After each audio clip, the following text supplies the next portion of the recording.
அனைவருக்கும் அன்பான வணக்கம். நேரம் 8 மணியை எழுதிக் கொண்டிருக்கிறோம்.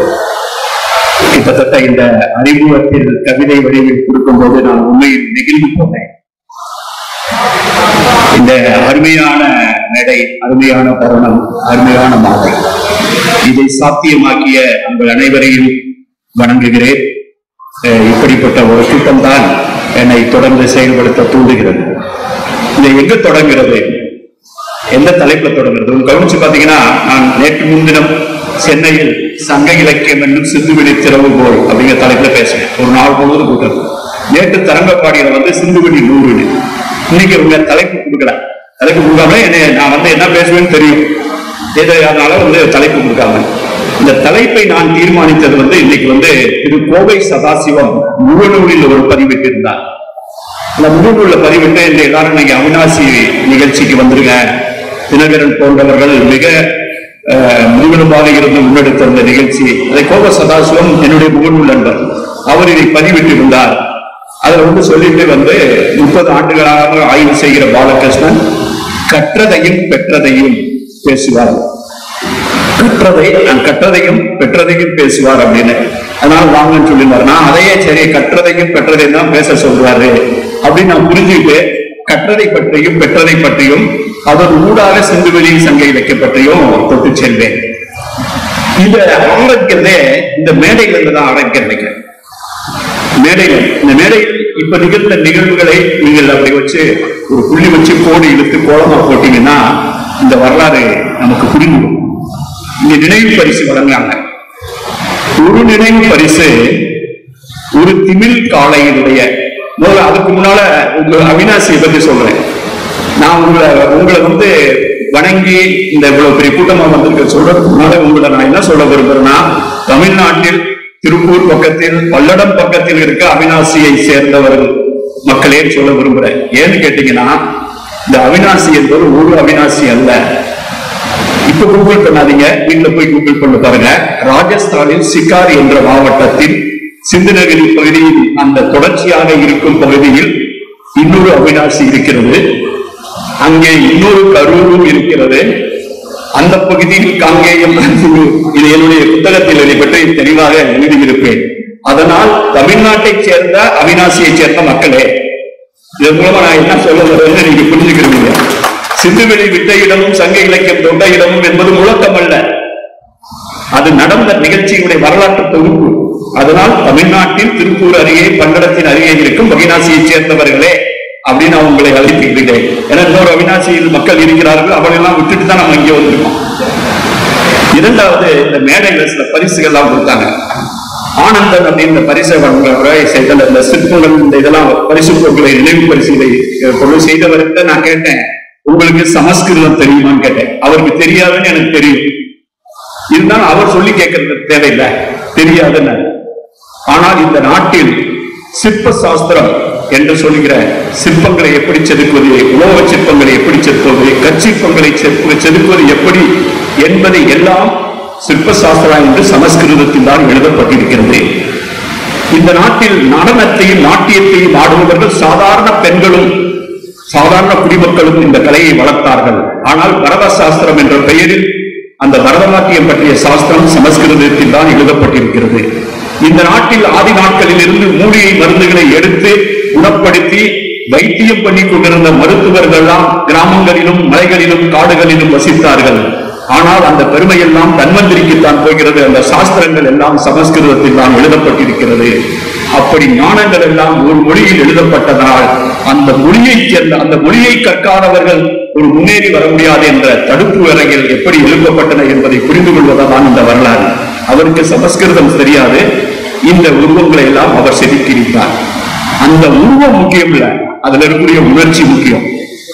ஒரு திமிழ் காளை இருந்தது, அது காங்கேயம் காளை. அதுக்கு ஒரு தபால் தலை போட்டிருக்காங்க. நான் இந்த பகுதியில நிறைய பயணம் பட்டிருக்கேன். காங்கேயம் போயிருக்கேன், குட்டப்பாளையம் போயிருக்கேன். இதை பற்றி இந்த பகுதியை பற்றி நிறைய ஆராய்ச்சி பண்ணியிருக்கேன். அதுக்காக சில ஆண்டுகள் தொடர்ந்து வந்துகிட்டே இருப்பேன்.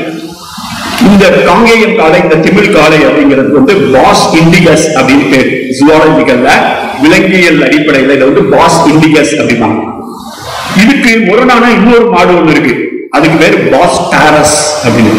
பாஸ் இண்டிகஸ்னா திமில் உள்ள மாடு, பாஸ் டாரஸ்னா திமில் இல்லாத மாடு. சிந்துவெளியில் இருந்த காளை திமில் உள்ள காளை.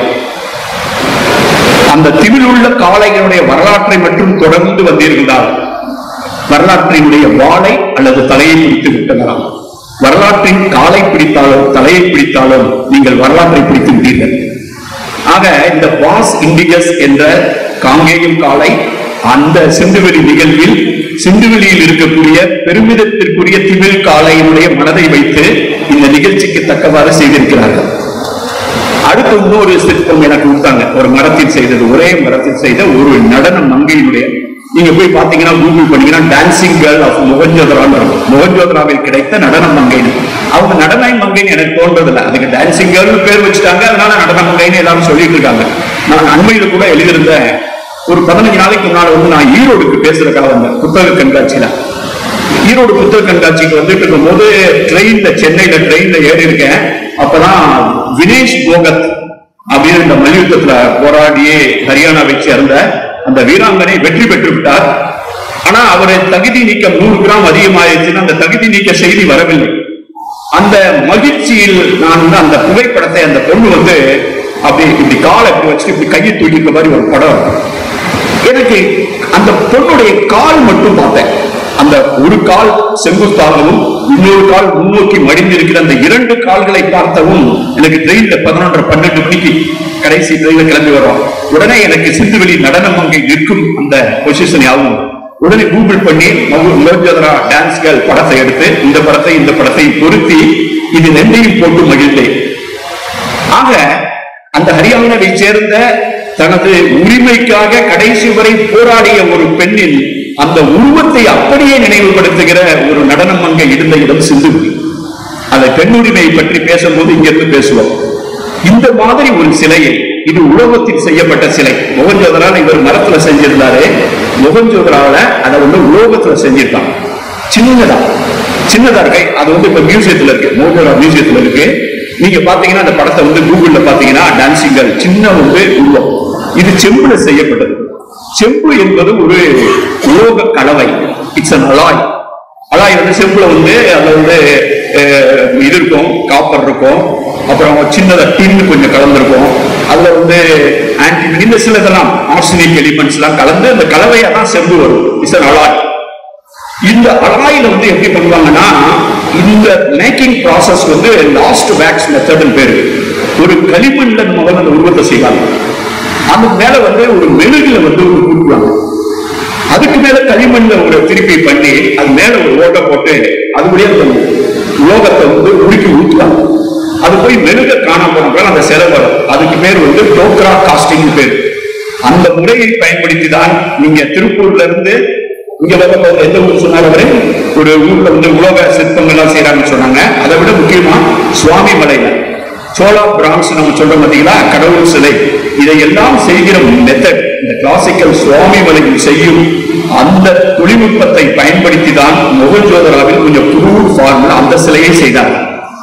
ஆனால் அதை போன்ற சிலையை இன்னும் செய்து கொண்டு அதே தொழில்நுட்பத்தை பயன்படுத்தும் பழங்குடிகள் ஒரிசாவிலும் சத்தீஸ்கரிலும் ஜார்க்கண்டிலும் இப்போதும் வாழ்கிறார்கள். என்னுடைய புத்தகம் வெளியிட்ட போது முதல்வரிலிருந்து எல்லாருக்கும் நாங்க கொடுத்த நினைவு பரிசு ஒண்ணு பிரீஸ்ட் கிங் என்று சொல்லப்படுகிற குடித்தலைவனி. அத இந்த படத்துல போட்டிருக்காங்க பாத்தீங்களா, என் பக்கத்துல இருக்கிற மாதிரி ஒரு சிலை இருக்கும்.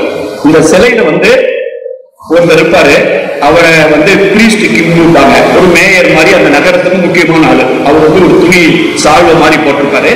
அது ஒரு பருத்தியில செஞ்ச ஒரு உடுப்பு. அதுல எம்ப்ராய்டரி மாதிரி பூ வேலையெல்லாம் பண்ணிருக்கோம். பூ வேலை அணிந்த ஒரு சால்வையை அணிந்த ஒரு மனிதன், பருத்தி ஆடை அணிந்த மனிதன் 5000 ஆண்டுகளுக்கு முன்னால் ஒரு தலைவனாக வாழ்ந்த பண்பாடு சிந்துவெளி பண்பாடு. இதே மனிதனுடைய உருவச் சிலையை நான் ஒரிசாவில் செய்து எடுத்துக் கொண்டு முதல்வரிடம் மற்றவர்களிடம் கொடுத்தோம் நினைவு பரிசாக. நான் யாரை பார்க்க போனாலும் முக்கியமா இதை மட்டும் அவர்கள் நினைவு பரிசாக மேஜையில் வைத்திருக்கிறார். இல்லை எங்க போனாலும். ஆக இந்த சிலை இன்னும் ஒரிசாவில் செய்யப்படுகிறது, சத்தீஸ்கரில் செய்யப்படுகிறது. அந்த தொழில்நுட்பம் இருக்கிறது. அடுத்து ஒரிசா பகுதியில் நீங்க போய் சத்தீஸ்கர்ல பாத்தீங்கன்னா எருமை மாட்டு கொம்பை வச்சுட்டு நடனம் ஆடுகிறார். தலையில வந்து தலப்பா மாதிரி வச்சு அந்த தலப்பாயில எருமை மாட்டுடைய கொம்பு இருக்கும். அதை வைத்துக் கொண்டு நடனம் ஆடுகிற பழங்குடி மக்கள் இந்த நாட்டில் இன்னும் வசிக்கிறார்கள். நீலகிரியில் தோடர்கள் எருமையை தனது கடவுளாகவே வணங்குகிறார். முதல் தோடன் பிறப்பதற்கு முன்னால் கடவுள் எருமையை படைத்தான். அந்த எருமையில் வாளை பிடித்துக் கொண்டுதான் முதல் தோடா வந்தான் என்று அவருடைய கதை மரபு இருக்கிறது. எருமையை மதித்தவர்கள், எருமையை துதித்தவர்களும் எருமையை மதித்தவர்களும் திமிழ்காலையோடு சண்டையிட்டவர்களும். மொஹஞ்சதாரோல 312 ஒரு உருவப் பொறிப்பு இருக்கு. ஒரு மாட்டோட 5 பேரு போரிடுவது. அது நிகழ்ந்த இடம் சிந்துவெளின்னு சொன்னா அதன் உருவக்குறிப்பு சிந்துவெளியில் இருக்குன்னா அதை பற்றிய நேர்முக வர்ணனை சங்க இலக்கியத்தில் கலித்தொகையில் மட்டுமே இருக்கிறது. அது நிகழ்காலத்தில் அவனியாபுரத்திலும் அலங்காநல்லூரிலும் பாலமேட்டிலும் இன்று வரை நிகழ்த்தப்படுகிறது. தொலைக்காட்சிகளில் நேர்முக வர்ணனையாக இன்று வரை நாம் பார்த்துக் கொண்டிருக்கிறோம். அந்த ஏறு தழுவலை நிறுத்துவதற்கு யாரேனும் முயற்சி செய்தால் அதை எதிர்த்து போராடுவதற்கு மெரினாவில் மென்பொருள் படித்த இளைஞர்களும் கூடி மெரினா புரட்சி செய்கிறார்கள். இதுதான் ஒரு வரலாற்றின் தொடர்ச்சி. ஒரு வரலாற்றின் தொடர்ச்சி என்பது ஒரு மொழியினுடைய தோற்ற தொன்மை, அதனுடைய தொடரும் இளமை. 2 பேர் வந்து பேசினாங்க பாருங்க. அவங்க பின்னால வந்து நவீன மனிதர்கள் அப்படின்னு போட்டு ஒரு செந்தில்கள் ஏற்பட்ட 2 முறை பார்த்திருக்கேன். பாரத சுப்பிரமணியம் நவீன மனிதர்கள் அப்படி ஒரு குழு வச்சிருக்காங்க. என்ன நவீன மனிதர்கள்? நம்ம வந்து எல்லாம் வந்து நம்ம வந்து ஹோமோசேபியன்ஸ் நம்ம வந்து ஒரு மனிதர்கள். ஆனால் அது நவீன மனிதன் போது நம்ம வந்து மாடர்ன் மேன் அப்படிங்கிறோம், குளோபல் மேன் அப்படிங்கிறோம், உலோக மனிதன் அப்படிங்கிறோம். உண்மையில் நவீன மனிதன் என்பவன் தன்னை தொடர்ந்து யார் புதுப்பித்துக் கொண்டே இருக்கிறானோ, எவன் ஒருவன் தன்னை தொடர்ந்து புதுப்பித்துக் கொண்டே இருக்கிறானோ அவனே நவீன மனிதன். நவீன மனிதன்னா கொம்பு முளைச்சவனோ அல்லது எந்த நேரத்தில் இன்டர்நெட்டை பார்த்துட்டு இருக்கவனோ அல்லது ஆர்டிபிஷியல் இன்டெலிஜென்ஸ்ல டீல் பண்ணிட்டு இருக்கவனோ அல்லது பங்கு மார்க்கெட்ல இருக்கிறவனோ கிடையாது. நவீன மனிதன் என்பவன் ஒவ்வொரு காலகட்டத்திலும் எவன் தன்னை புதுப்பித்துக் கொண்டே இருக்கிறானோ அவனே நவீன மனிதன். சிந்துவெளி பண்பாடு நிலவிய காலத்தில் இந்த உலகத்தினுடைய நவீன மனிதன் சிந்துவெளி மனிதன் தான். சங்க இலக்கியம் எழுதப்பட்ட காலத்தில் சிந்தனை பரப்பில் ஒரு நவீன மனிதனாக தனது முழக்கத்தை செலுத்தவன் சங்க இலக்கியத்தை எழுதியவன். இன்றும் கூட தன்னை புதுப்பித்துக் கொண்டிருக்கிற தமிழ் மொழியும் நாமெல்லாம் ஒரு உலக மனிதர்களாக இருக்கிறோம். ஆக நவீன மனிதன் என்பது மாடர்ன் மேன் என்பதில்லை, ஒவ்வொரு முறையும் தன்னை புதுப்பித்துக் கொண்டே இருப்பவர். இந்த முன்னுரையோடு கோவை சதாசிவம் சொன்ன மாதிரி நான் என்ன கற்றேன் என்ன பெற்றேன், இதன் ஊடாக இந்த வாழ்க்கை என்னை எங்கெல்லாம் அழைத்து சென்றிருக்கிறது. நந்தலாலா சில அறிமுக குறிப்புகளை சொன்னார். அவர் சொன்னபடி நான் இளங்கலை என்று சொல்லப்படுகிற BA தமிழ், முதுகலை என்று சொல்லப்படுகிற MA தமிழை தவிர எனது வாழ்க்கையில் வேறு எந்த படிப்பையும் படித்ததே இல்லை. நான் அது திட்டமிட்டு வேறு ஒரு பட்டங்களை வாங்கிக் கூடாது என்பதில் மிகவும் எச்சரிக்கையாக இருக்கிறேன். ஏனென்றால் அத்தகைய பட்டங்கள் என் மீது ஊட்டிவிடக் கூடாது என்பதில் நான் முன்னெச்சரிக்கையாக இருக்கிறேன். ஆனால் நான் இந்த நாட்டில் 45 நாடுகள் உலகம் முழுவதும் பயணித்திருக்கிறேன். இந்த நாட்டில் 15 மாவட்டங்களை தவிர 16 மாவட்டங்களை தவிர மீது எல்லா மாவட்டங்களிலும் கால் வைத்திருக்கிறேன். எல்லா பழங்குடியிலையும் சந்தித்திருக்கிறேன். 30 சட்டமன்ற தேர்தல்களையும் 2 நாடாளுமன்ற தேர்தல்களையும் திட்டமிட்டு தேதி குறித்து புகார் இல்லாமல் நடத்தி காட்டியிருக்கிறேன். ஒரிசாவில் 3 வரவு செலவு சட்டங்களை நிதித்துறை செயலாளராக நான் எழுதியிருக்கிறேன். நிதித்துறை எல்லா துறையில் நான் பணியாற்றினாலும் எனக்கு தமிழ் மாணவன் என்ற ஒற்றை அடையாளம் மட்டும் போதும். இல்லைன்னா என்ன ஆகுன்னு கேட்டீங்கன்னா, நீங்க போய் வேற எங்கேயாவது ஒரு டிகிரி வாங்கிட்டு வந்தீங்க, எனக்கு சிகாகோல அழைப்போம், அந்த பல்கலைக்கழகத்துல இருந்து இந்த course London school of economics அங்கெல்லாம் போயிட்டு வைங்க. லண்டன் ஸ்கூல் ஆஃப் எக்கனாமிக்ஸ்ல படிச்சதுனால நான் நல்ல பட்ஜெட் எழுத போறது கிடையாது. நான் தமிழ் படிச்ச நல்ல பட்ஜெட் தான் எழுதியிருக்கேன். ஒரிசாவினுடைய வளர்ச்சியை நாங்க அப்படி கொண்டு போயிருக்கோம் 30 வருஷத்துல. ஆக அங்க போய் படிச்சுட்டு வந்ததுனாலதான் நான் நல்ல பட்ஜெட் எழுதுறேன்னு சொல்லிடுவாங்க இல்லையா? நான் நல்ல பட்ஜெட் எழுதுறேன்னா அது காரணம் என்ன போகும்? லண்டன் ஸ்கூல் ஆஃப் எக்கனாமிக்ஸ்ல போய் படிச்சுட்டு வந்திருக்காரு.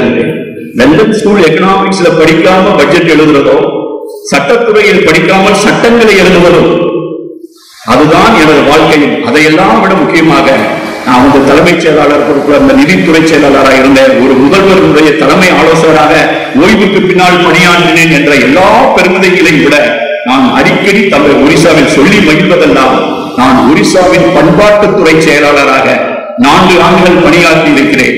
அந்த மொழியின் செயலாளராக நான் பணியாற்றி இருக்கிறேன். நான் கடைசியாக எனது பொறுப்பை ஒப்படைத்து விட்டு வருவதற்கு முன்னால் இந்த ஆண்டு பிப்ரவரி மாதம் மார்ச் மாதத்தில் நான் செய்த மிக முக்கியமான செயல், முதல் செம்மொழி ஒரிய மாநாட்டை, ஒரியா ஒரு செம்மொழி கோவையில நடந்த மாதிரி அந்த ஒரியா செம்மொழி நாட்டை முழுக்க திட்டமிட்டு நடத்தி காட்டினேன் என்பதுதான் பெருமை. ஏனெனில் என்னை இவ்வாறு செய்வதற்கு வழிநடத்துவதே தமிழ்தான். யாவும் ஊரே யாவரும் கேளு என்பதை நமக்கு சொல்லிக் கொடுத்ததே தமிழ்தான். நீங்க ஒரு மட்டும் புரிஞ்சுக்கங்க, ஒரு பலம் என்பது ஒற்றை தன்மையில் இல்ல, கற்றை பன்மையில் இருக்கிறது. கற்றை பன்மை, ஒற்றை தன்மைக்கும் கற்றை பன்மைக்கும் உள்ள வித்தியாசம். ஒற்றை பன்மைனா என்னன்னு கேட்டீங்கன்னா எக்ஸ்க்ளூசிவிசம். எக்ஸ்க்ளூசிவ், நான் தான் பெரியவன், எனக்கு தான் தெரியும், ஏன் மொழிதான் கடவுளுடைய மொழி, ஓ மொழி தாழ்ந்த மொழி, நீ தாழ்ந்தவன் நான் உயர்ந்தவன், நான் பிறப்பிலேயே மூல அதிகமாக வீட்டோட பிறந்தேன், இப்படிலாம் பேசுறது ஒற்றை வாதம், அது எக்ஸ்க்ளூசிவிசம். ஆனால் யாதும் ஊரே யாவரும் கேள்வி, தீதும் நன்றும் பிறத்தர வாரா, பரிதீர்த்தியத்து மொழிபட பெருகிய புலம்பெயர் மக்கள் கலந்து இனிது உலகில் முட்டா சிறப்பின் பட்டினம் பெரிதும். அப்படின்னா ஒரு நகரத்துல, பூம்புகார் நகரத்துல பல ஊர்களை சேர்ந்த, பல தேசங்களை சேர்ந்த, பல மொழிகளை பேசுறவங்க, 2400 வருஷத்துக்கு முன்னால பல மொழிகளை பேசுபவர்கள் வணிகம் செய்வதற்காக, வியாபாரம் செய்வதற்காக ஒரு டவுன்ல வந்திருக்கான். ரோம்ல இருந்து வந்திருக்கான் யவனர் இருக்கை, ரோம்ல இருந்து மது குப்பையில் வந்திருக்கு, மது ஜாடியில் வந்திருக்கு. இங்க இப்ப கிடைக்க தோண்டி பாருங்க, கொடுமணல்ல கீழடியில கொப்பனை கோட்டையில எங்க தட்டாலும் சூதுபவள கற்கள் கிடைக்கின்றன, சூதுபவளத்தில் செய்ய சிற்பங்கள் கிடைக்கின்றன, நீலமணி கற்கள் கிடைக்கின்றன. நீலமணி கற்கள் ஆப்கானிஸ்தான்ல மட்டும்தான் கிடைக்கும். சூதுபவள கற்கள் குஜராத் மகாராஷ்டிரா பகுதியில் கிடைக்கும். அதையெல்லாம் கொடுமணியில் வேலை பார்த்திருக்கிறார்கள் 2400 ஆண்டுகளுக்கு முன்னால். ஆக இந்த எல்லைகள் என்பவை நேற்று வந்தவை. ஆக என்னுடைய முதல் கற்றல், அவர் கேட்டல கற்றது எது, கற்றது நான் கற்றதனுடைய முதல் கற்றல் வேர்களை வணங்க வேண்டும் என்ற புரிதல் தான். வேர்களை வணங்க வேண்டும். 1984 ஒரிசாவுக்கு போயிருந்தேன். போறதுக்கு முன்னாலே நான் ஒரு இயல்பாகவே நான் பேச்சு போட்டியில பேசுறவன், மேடையில பேசுறவன், கவிதை போட்டியில கலந்துக்கிறவன், முதல் பரிசு வாங்குறவன். எனக்கு கவிதை இயல்பாகவே வரும். நான் அடிப்படையில் ஒரு கவிஞன்.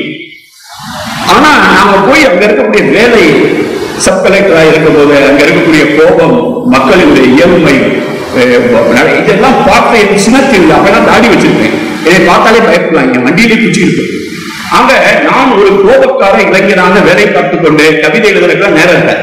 கடைசி நண்பரால் 91 என்னுடைய கவிதைகள் எல்லாம் தொகுத்து அன்புள்ள அம்மா என்ற பெயரில் ஒரு 10 ரூபாய் விலையில் ஒரு புத்தகத்தை போட்டார். அது 1991.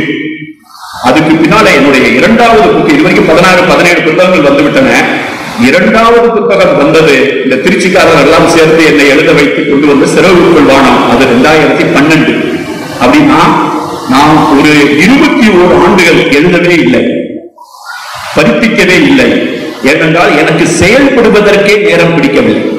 நான் அப்போது எழுதினேன், செயல்படுவது பிடித்து போய்விட்டதால் எழுதுவது என்பது எப்போதோ ஒரு முறை. அங்க 2 ரூபாய் மண்ணெண்ணெய் 20 ரூபாய்க்கு விற்பாங்க கருப்பு மார்க்கெட்ல. அவங்க தலையில நான் மண்ணெண்ணெய் தீர்ந்த தலையில தூக்கி வச்சு கூட்டு போவேன். இப்ப என்ன பண்ணா பேஸ்புக்ல போட்டு காலி பண்ணிடுவாங்க.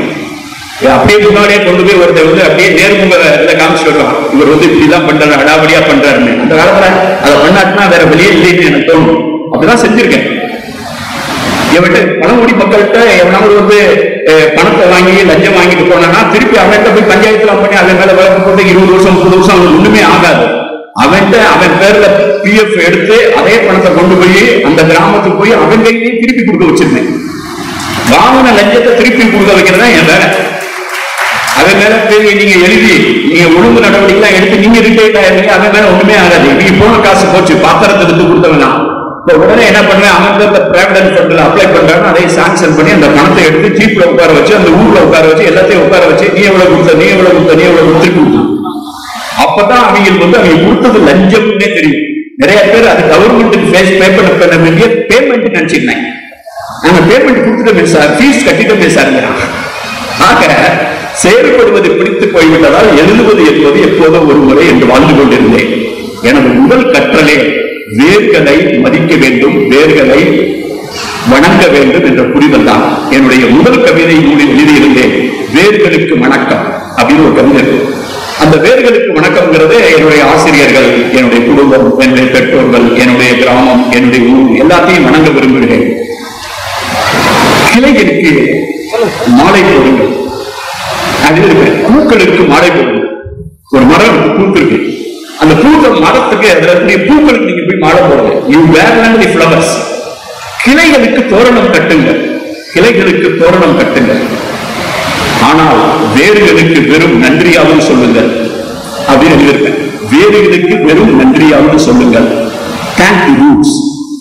அந்த வேர்களுக்கு நன்றி அப்படிங்கிற கான்செப்ட் எனக்குள்ள வந்ததே நான் பழங்குடி மக்களுடைய பகுதியில் வேலை பார்த்த போதுதான். இந்த பழங்குடி மக்களை ஒன்றுமே தெரியாதவர்கள், போற போக்கில் பழங்குடி ஆதிவாசி ஒன்றும் தெரியாதுங்க அப்படின்னு இவங்க எல்லாம் படிச்சவங்க எல்லாம் ஆபீசர்ஸே, அதிகாரிகள் தான் கூட, சார் ஆதிவாசி பீப்புள் சார், அவன் சார், இவன் சார் மதிச்சு அவன்கிட்ட பேசினான். அவனுக்கு ஒண்ணுமே தெரியாது இவன் நினைப்பான். ஆனால் அவனுக்கு எல்லாம் தெரிந்திருக்கிறது. இல்லைன்னா அந்த பூமியில 15,000 வருஷம், 20,000 வருஷம், 40,000 வருஷம், 50,000 வருஷமா பொழைச்சு அவன் மொழியை கத்துக்கிட்டு ஒரு உடைய அவனுடைய தறியில நெஞ்சிட்டு வாழ்ந்துட்டு இருக்கானே, அவனுக்கு யாரு மதிப்பான்? அவன்கிட்ட போய் பக்கத்துல போய் பார்த்தா அவனுக்கு எவ்வளவு தெரியும் நமக்கு தெரியும். இந்த நாட்டில் நெல் அப்படிங்கிற விவசாயம், நெல் விவசாயம் நீ நல்லா போய் பாருங்க, cradle of the rice cultivation அப்படின்னு போய் கூகுள் பண்ணுறாங்க. எந்தெந்த நாட்டில் அரிசி நெல் வேளாண்மை தொடங்கியது அப்படின்னு போடும்போது சவுத் ஈஸ்ட் ஏசியாவில் வரும், இந்த தாய்லாந்து, இந்தோனேஷியா போகும், சவுத் சைனான்னு வரும், இந்தியாவில் கிழக்கு இந்தியாவில் போடும், ஒரிசான்னு போடுவோம், அதுல ஜெய்ப்பூர் கோராபுட் மலைத்தொடர் போடும். அந்த வேலி, அந்த பகுதியில போய் நான் ஒரு பழங்குடி மக்களை பார்க்கிறேன். அவங்களுடைய மக்கள் தொகையை ஒரு 1000 பேர் தான், 1000-1500 பேர். அவங்களுக்குள்ள ஒரு கதை இருக்கு. அந்த பகுதியில தான் நெல் உற்பத்தியை தொடங்குச்சுங்கிறான். ஏன்னா விஞ்ஞானிகள்லாம் இந்த பகுதினா நெல் உற்பத்தி தொடங்குச்சுங்கிறாங்க. இங்க இருக்கவனா பழங்குடியா இருக்கான், இந்த நெல் உற்பத்தி இங்க எப்படி தொடங்குச்சுன்னு நான் அந்த கிராமங்களுக்கு போவேன். அவங்க கொஞ்சம் உடை உடுத்திருப்பாங்க. நீங்க போய் பாருங்க, போண்டா ஹில்ஸ் போட்டுப்பாங்க, அங்க ஒரு டிரைபர்ஸ். அவங்கள்ட்ட போய் பார்க்கும்போது அவங்களுடைய கதைகளை எல்லாம் படிக்கிறேன். பெரிய ரெண்டு கூட அதை டாக்குமெண்ட் பண்ணியிருப்பாரு. அந்த கதையில ஒரு இடத்துல வருது, அவங்கள்ட்ட ஒரு கதை இருக்கும், எல்லா பழங்குடியிலையும் ஒரு கதை இருக்கும். பேர் எப்படி வந்துச்சு, மனுஷன் எப்படி பிறந்தான், ஆம்பளையால் எப்படி பிறந்தான், பொம்பளையால் எப்படி பிறந்தான், மூக்கு எப்படி வந்துச்சு, கண்ணு எப்படி வந்துச்சு, காது எப்படி வந்துச்சுன்னு ஒவ்வொன்றுக்கும் ஒரு கதை இருக்கு. முதல்ல காது எப்படி படைச்சாரு அப்படின்ட்டு அதுல ஒரு கதை இருக்கு. போற போற சொன்னாங்க, ஒரு காலத்துல நெல்லுக்கு ரெக்க இருந்துச்சு சார். வெறிய ரெண்டு எழுதியிருக்காரு. என்னடா வெறிய ரெண்டு எழுதியிருக்காரு ஒரு கதை. நாங்க போய் விசாரிச்சா நெல்லுக்கு எப்படா ரெக்க இருந்துச்சு கேட்டா, நெல்லுக்கு ரெக்க இருந்துச்சு சார்.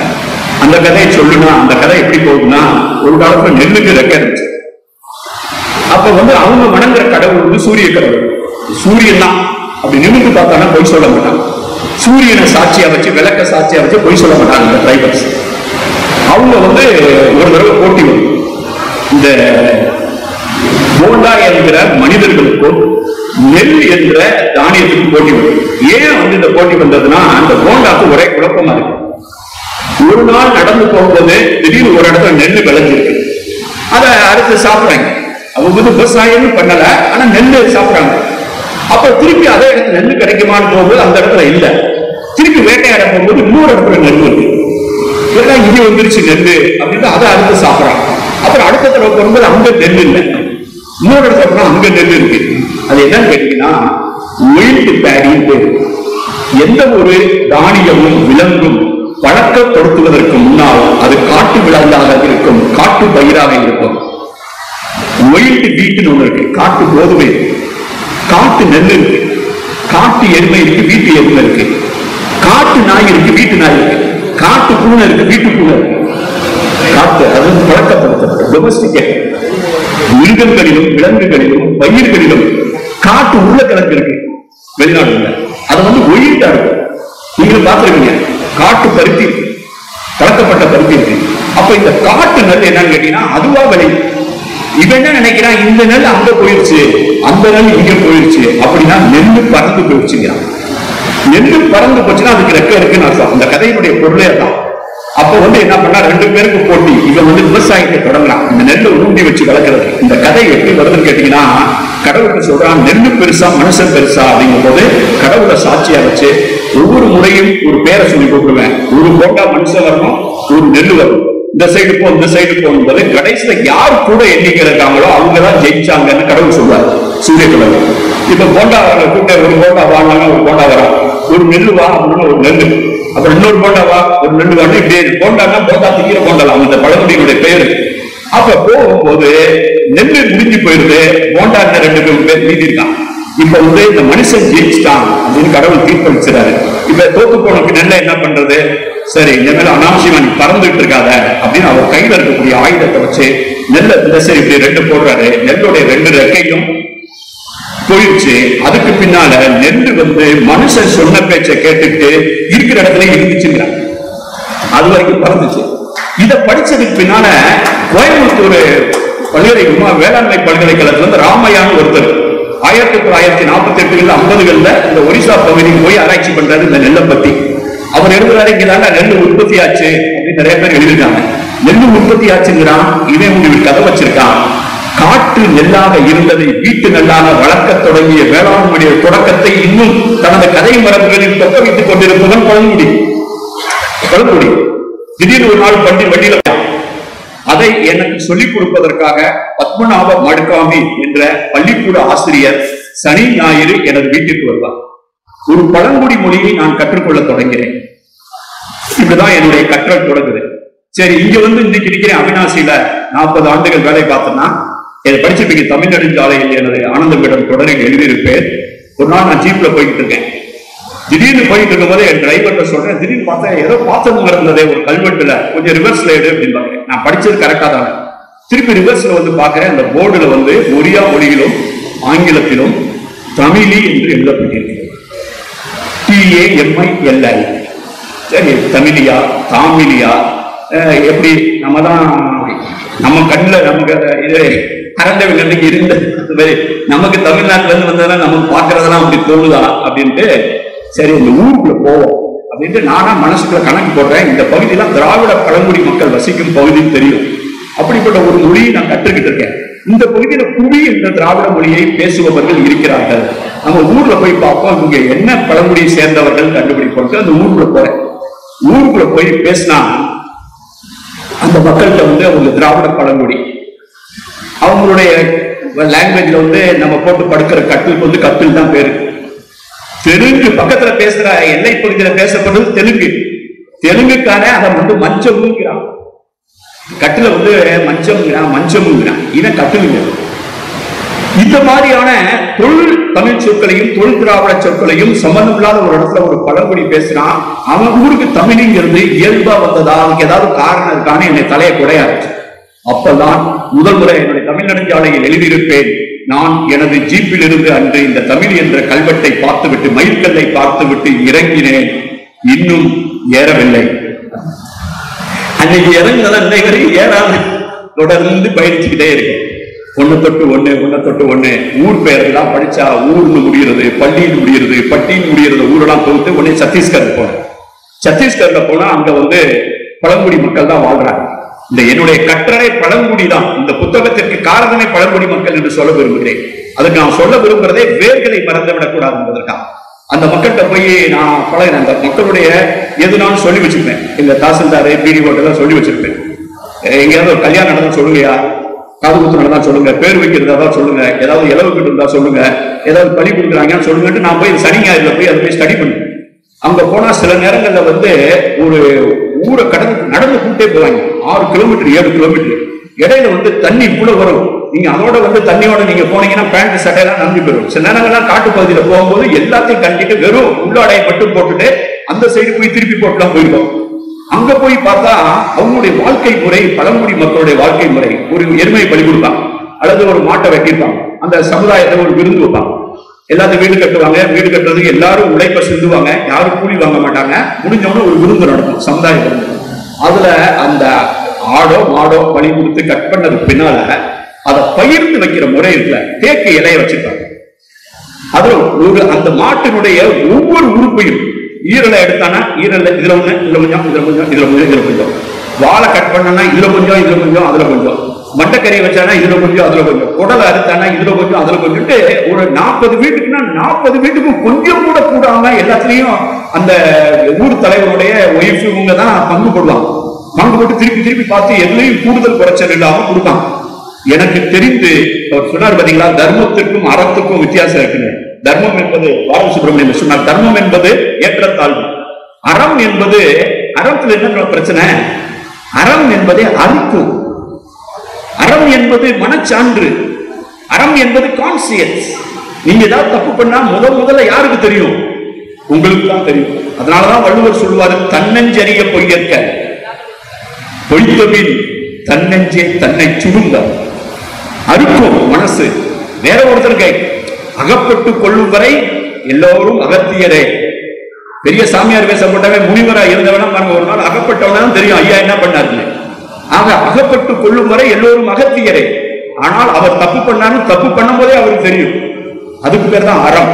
அறம் என்பது அறத்திற்கெல்லாம் அடிப்படையான அறம் ஒன்று இருக்கு. அந்த அறத்திற்கு பெயர் பகிர்தல் அறம். பகிர்தல் அறம் என்பது டிஸ்ட்ரிபியூட்டிவ் ஜஸ்டிஸ், லா, ஜஸ்டிஸ், சட்டம், ஒழுங்கு, அறம், நீதி, நியாயம் எல்லாத்துக்கும் அடிப்படையான ஒரு அறம் இருக்கு. அந்த அறம் வந்து பகிர்தல் அறம். பகிர்ந்து கொடுக்குறீங்களா ஒரு குழந்தைக்கு பார்க்கும் போது அந்த குழந்தை தான் முதல்ல அந்த குழந்தை உள்ளம் தான் நீதியையும் அநீதியையும் உணரும். வளர்ந்தவங்க இல்ல. ஒரு 10 குழந்தை நீங்க வச்சுட்டு ஒரு பிஸ்கட் கையில சாக்லேட் வச்சுங்க. ஒரு பிள்ளையை பார்த்துட்டு 2 கொடுங்க, இன்னொரு பிள்ளை அந்த பிள்ளை பார்க்க முடியும் 3 கொடுங்க, இன்னொரு பிள்ளைக்கு கொடுக்காம நகர்ந்து இன்னொரு பிள்ளைக்கு போயிருங்க, அங்க 1 மட்டும் கொடுங்க. அந்த கொடுக்காம போன பிள்ளை அல்லது ஒரு சாக்லேட் மட்டும் கொடுத்து இன்னொருக்கு 4 கொடுத்தோன்னா அது மனசுக்குள்ள ஒண்ணு உணரும். நமக்கே தரல, நமக்கே 1 கொடுத்தான், அந்த பிள்ளைக்கே 3 கொடுத்தான். அந்த நியாயம் அநீதி உணரப்படுகிற இடம் அந்த குழந்தை உள்ள மனம்தான். அங்கதான் அறம் தோன்றுகிறது. அதனாலதான் பகிர்தல் அறம் என்பது பகுத்துண்டு பல்லுயிர் ஓம்பல் அப்படின்னு திருவள்ளுவர் சொல்றாருன்னா, நூலோர் தொகுத்தவற்றுள் எல்லாம் தலை. இதுவரைக்கும் எல்லா எழுதியிருக்க எல்லா பிலாசபி, எல்லா தர்மங்கள், எல்லா நியாயங்கள், எல்லா சாஸ்திரங்களையும் விட அதிமையானது பகுத்துண்டு பல்லுயிர் ஓம்பல். அதுல பகுத்துண்டு மனுஷனை மட்டும் சொல்ல, பல்லுயிர், ஆடு மாடு கோழி எல்லாருக்கும், எல்லா ஜாதி எல்லாருக்கும் பகுத்துண்டு பல்லுயிர் ஓம்பல். அதுதான் நூலோர் தொகுத்தவற்றுள் எல்லாம் தலை. நான் பாக்குறேன் என் கண்ணு முன்னால இப்படி பகிர்ந்துக்குவாங்களா? பசியையும் பகிர்ந்து கொள்வார்கள், செல்வத்தையும் பகிர்ந்து கொள்வார்கள். அங்குதான் அறம் இருக்கிறது. அங்கதான் போய் வாழ்க்கையை பார்க்கிறேன்.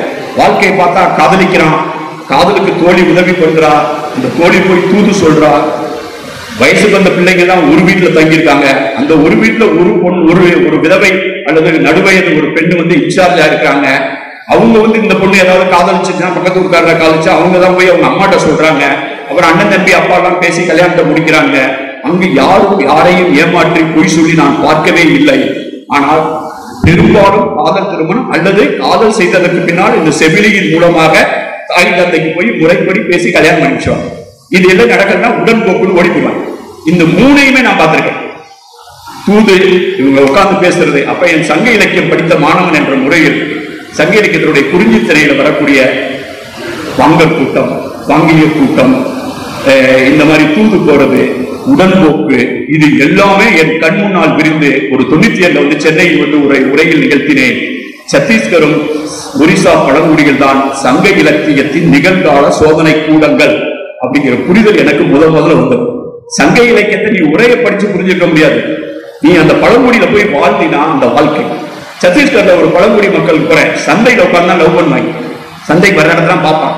அங்க இவங்க ஒரு பாட்டு பாடிட்டு இருக்காங்க. அந்த பாட்டை வேற ஒரு ஆள் பதிவு பண்ணியிருக்காரு. அவன் சொல்றான், அழகி பேரழகியே, உனக்கு உன் கூந்தல்ல நான் வந்து கரந்தை மலரை வைத்து விட விரும்புகிறேன் சொல்றான். கரந்தை மலரா? நம்ம காதுல கரெக்டா தான் விழுந்துச்சா அப்படின்ட்டு கரந்தை மலரா? என்ன கரந்தை பூங்கிற அப்படின்னு கேட்டா, ஆமா கரந்தை பூ தான்ங்கிறான். இன்னைக்கு தமிழ்நாட்டில் நான் யார்கிட்ட வேணாலும் சொல்றேன், உள்ளே காட்டிடுவீங்க, சாமந்தியை காட்டிடுவீங்க, பிச்சி பூவை காட்டிடுவீங்க, தாமரையை காமிச்சிருவீங்க, எதை வேணாலும் காமிச்சிருவீங்க. நான் திடீர்னு கரந்தை மலரை காட்டுன்னு சொன்னா எனக்கும் காட்ட தெரியாது. சங்க இலக்கியம் சொல்லுது. ஒருவேளை ஜுவாலஜி பாட்டனிஸ்ட் தெரியுமா இருக்கும். ஆனால் அவனுடைய வாழ்க்கையில் கரந்தை மலர் என்ற குறிஞ்சித்திரை அந்த மாவட்டத்துல 282 ஊர், பஸ்தர் பகுதியில நாடு என்று முடியும் ஊர்கள், நாடு என்ற ஊர். இதெல்லாம் தேடி அங்கிருந்து மத்திய பிரதேசம் போறேன். மத்திய பிரதேசம் போனா அங்கதான் ஒரு ஊர்ல வந்து ஒரு பகுதியில் திராவிட மொழி பேசும் பகுதியில் ஒரு நாள் தேனி, பழனி, ஃபர்ஸ்ட் பழனி, தேனி, இடுக்கி, குமிழி என்ற பெயர்களை ஒரு கொத்தாக ஒரு இடத்தில் கண்டுபிடித்தேன். கேட்டுப்பாங்க எப்படி இருக்கும். PALANI KUMULI குமிழி, THENI தேனி, THEKKADY தேக்கடி. இப்படி ஊரெல்லாம் ஒரு இடத்துல பார்த்தா எப்படி இருக்கும். அந்த இடத்துக்கு போனேன். அங்க போனா அவன் திராவிட பழங்குடி பேசுறான், கோண்டிங்கிற மொழியா. அப்ப இந்த ஊர் ரெக்க முளைச்சு பாராசூட்ல இங்க பறந்து வந்துச்சா அல்லது இங்கிருந்து அங்க பறந்து போச்சா என்ற கேள்வியை துரத்தி எனக்குள் ஒரு புரிதல் ஏற்பட்டது. இதன் திசை பழங்குடி இங்கிருந்து ஓடி போய் அங்க அவ்வளவு கஷ்டமான இடத்துக்கு இங்கிருந்து ஏன் போறேன், எல்லாம் செட்டில் ஆகி வசதியா இருக்கிறவன். ஆக அதனுடைய திசைகளை நான் தேட ஆரம்பித்தது. என்னுடைய முதல் கற்றோல் பழங்குடி மக்கள் தான். அதனாலதான் ஜேர்னி ஆஃப் சிவிலைசேஷன் என்ற ஆங்கில நூலையும் அதை தமிழ் மொழியாக்கத்தையும் அதில் எடுத்தவுடனே நான் நன்றி சொல்லியிருப்பது பழங்குடி மக்கள். இந்த நாட்டினுடைய பழங்குடி மக்கள் தான் எனது கற்றலினுடைய தொடக்கம். இது என்னுடைய முதல் கற்றல். அடுத்து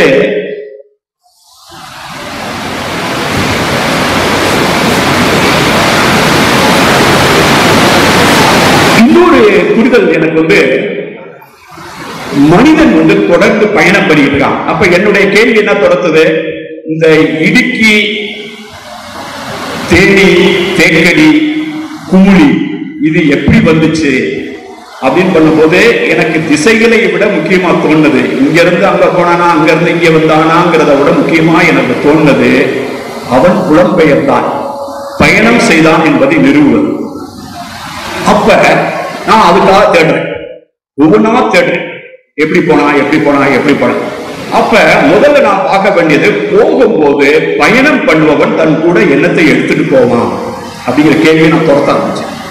ஒரு குரூப்பா ஒரு ஆள் போறது கிடையாது. இப்ப நான் இங்க இருந்து ஒரிசாவுக்கு போயிருக்கேன், வேலை பார்க்கறேன், அது வேற. இன்னொருத்தர் அமெரிக்காவுக்கு போயிருக்காரு, அது வேற. நாங்க மொத்தமா எல்லாரும் சேர்ந்து கொங்கு பகுதிக்கு வந்துட்டோம், அந்த பகுதிக்கு போயிட்டோம், ஒரு ஆயிரக்கணக்கான பேர் சேர்ந்து ஒரு குரூப்பா வராங்க. அவங்க போகும்போது என்னத்தை எடுத்துட்டு போவாங்க. மலையை நோண்டி எடுத்துட்டு போக முடியாது, ஆத்த தூக்கிட்டு போக முடியாது, ஊரை தூக்கிட்டு போக முடியாது, வீட்டை பேர்த்து எடுத்துட்டு போக முடியாது, கட்டில தூக்கி தலையில வச்சுட்டு போக முடியாது. தேவைப்பட்டா துணிமணி எடுத்துட்டு போலாம், ஏதாவது கொஞ்சம் எடுத்துட்டு போலாம். ஆனால் அவர்கள் கட்டாயம் சுமந்து செல்வது நினைவுகளை, தங்களது நம்பிக்கைகளை, தங்களது கடவுள்களை. மனிதர்கள் நடந்து புலம்பெயர்ந்து செல்லும் இடங்களுக்கெல்லாம் அவர்களுடைய கைகளை பிடித்துக் கொண்டு கடவுள் செல்கிறார். அதனாலதான் சிங்கப்பூர்ல முருகன், அதனாலதான் அழகு குத்திருக்கான், அதனாலதான் மலேசியாவில் 10 ஹில்ஸ் சொல்லி பெரிய முருகன் கோயில், அதனாலதான் தென்னாப்பிரிக்காவுக்கு மாரியம்மாவும் பிடாரியம்மனும் போயிருக்காங்க. மணிப்பூர்ல தேர்தல் நடக்கும் போது அங்க ஒரு ஊருக்கு போயிருந்தேன், எல்லை பகுதியில, பர்மா பகுதியில. அங்க தமிழ் சங்கம் இருக்கு, மணிப்பூர் மாநிலத்துல ஒரு பகுதியில. அங்க தேவாலயம் இருக்கு, தமிழ் முஸ்லீம்களுடைய மசூதி இருக்கு, பிடாரியம்மன் கோயில் இருக்கு, காளியம்மன் கோயில் இருக்கு, மாரியம்மன் கோயில் இருக்கு. ஏன்னா தமிழை அங்க இருந்து பர்மால இருந்து நடந்து வரும்போது அங்க தங்கிட்டான். இன்னைக்கும் அவங்க வாழ்ந்துட்டு இருக்காங்க. ஆக மனிதர்கள் போகும் இடங்களுக்கெல்லாம் அவர்களது நினைவுகளும் அவரது கடவுள்களும் அவரது நம்பிக்கைகளும் செல்கின்றன. அதோடு சேர்த்து அவர்கள் எடுத்துச் செல்வது தங்களது இடங்களின் பெயரை, தங்களது இடங்களின் பெயர்களை அவர்கள் எடுத்துச் செல்கிறார்கள். சரி, இடங்களின் பெயர்களை அவர்கள் எடுத்துச் செல்கிறார்கள் அப்படிங்கிற ஸ்டடிக்கு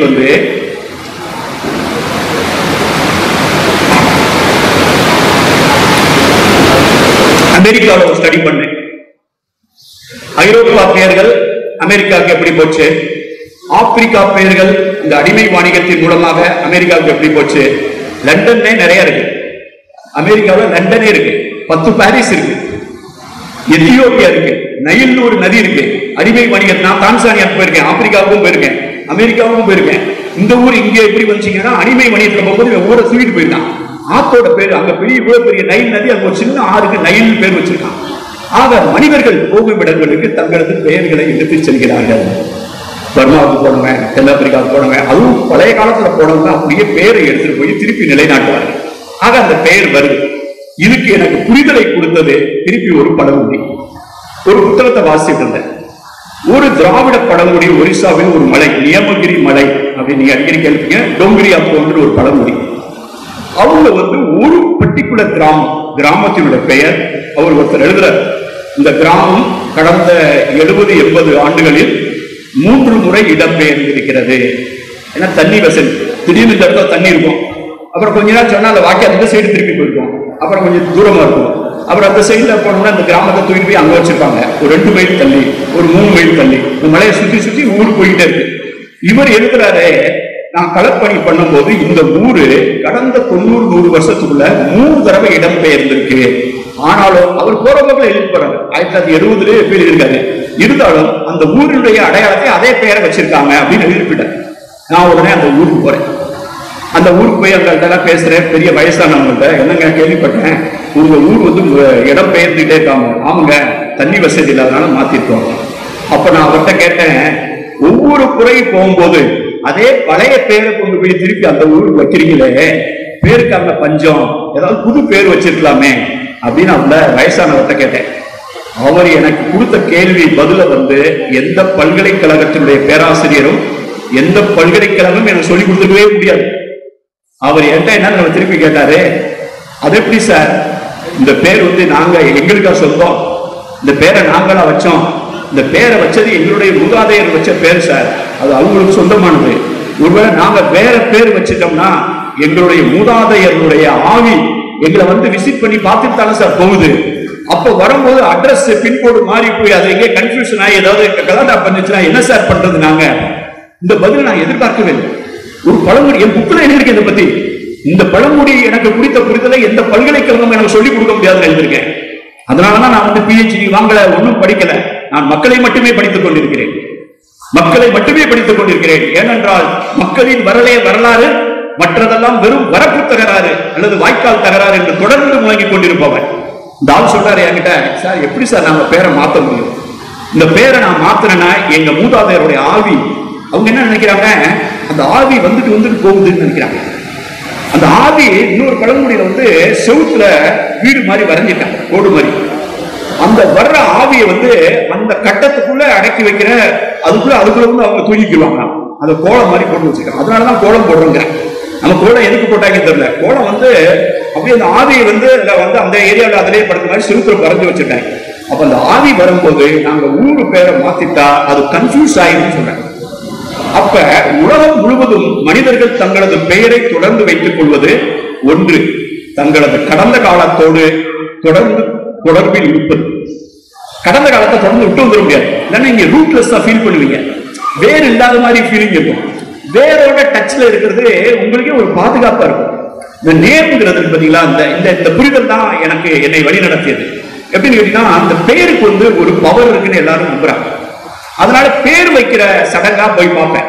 இப்ப நம்ம பேர் வைக்கிறதுனா ஐயர் கூப்பிட்டு பேர் வச்சாங்கன்னா புண்ணிய தானம் பண்ணுவாங்க, கோமியத்தை தளிச்சு விடுவாங்க, என்ன பண்ணுவாங்க, குழந்தையோட காதுல போய் 3 தடவை பேரு, ராணால தொடங்குறது, மூணால தொடங்குறது, சேனால தொடங்குறது பேர் வச்சு விட்டு நட்சத்திரம் பார்த்து பேர் வச்சு காதுல வந்து 3 தடவை பேர் சொல்லுவோம். அதான் அது பேர் தான் புண்ணிய தானம் பண்ணி பேர் வைக்கிறதுன்னு நம்ம சடங்கு வச்சிருக்கோம். இப்ப இந்த பழங்குடிகள் தான் வந்து பேர் வைக்கிறதுலாம் நான் போய் பார்த்திருக்கேன். உலகம் முழுவதும் பழங்குடிகள் எப்படி பேர் வச்சிருக்கான்னு கேட்டேன்னா, சிலர் வந்து என்ன பண்ணாங்க, எல்லாருக்கும் பொதுவா ஒரு நம்பிக்கை, செத்து போன ஆளுதான் திருப்பி பிறந்திருக்காருன்னு நம்புறாங்க. எங்க குடும்பத்துல எங்க தாத்தா பேரை தான் திருப்பி வச்சுப்பாங்க. செத்து போன தாத்தா பேர்ல ஒருத்தருக்காவது தாத்தா பேர் வச்சிருவாங்க. அதனாலதான் பெயரை தாங்குபவன் தான் பெயர். பெயர்னா என்ன? அந்த பெயரை இந்த அவன் வந்து இன்ஜெக்ட் பண்ணிருக்கான். பெயரை தாங்குபவன் பெயரை தாங்குபவன் பெயர்த்தி. அதனாலதான் பேரன் பேத்திக்கிறோம்.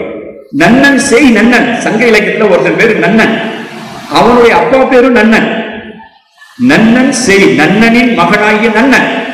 அந்த நன்னன் வந்து சங்க இலக்கியத்துல பொன்படு பொங்கானத்து நன்னன் அப்படின்னு பொங்கானத்தை ஆட்சி பண்ணிட்டு இருக்கான். அவன் வந்து பாரம் ஒரு ஊர் வச்சிருக்கான், பாடிங்கிற ஒரு நகரம் வச்சிருக்கான். அவன் பக்கத்துல ஒரு ஆறு ஓடுது.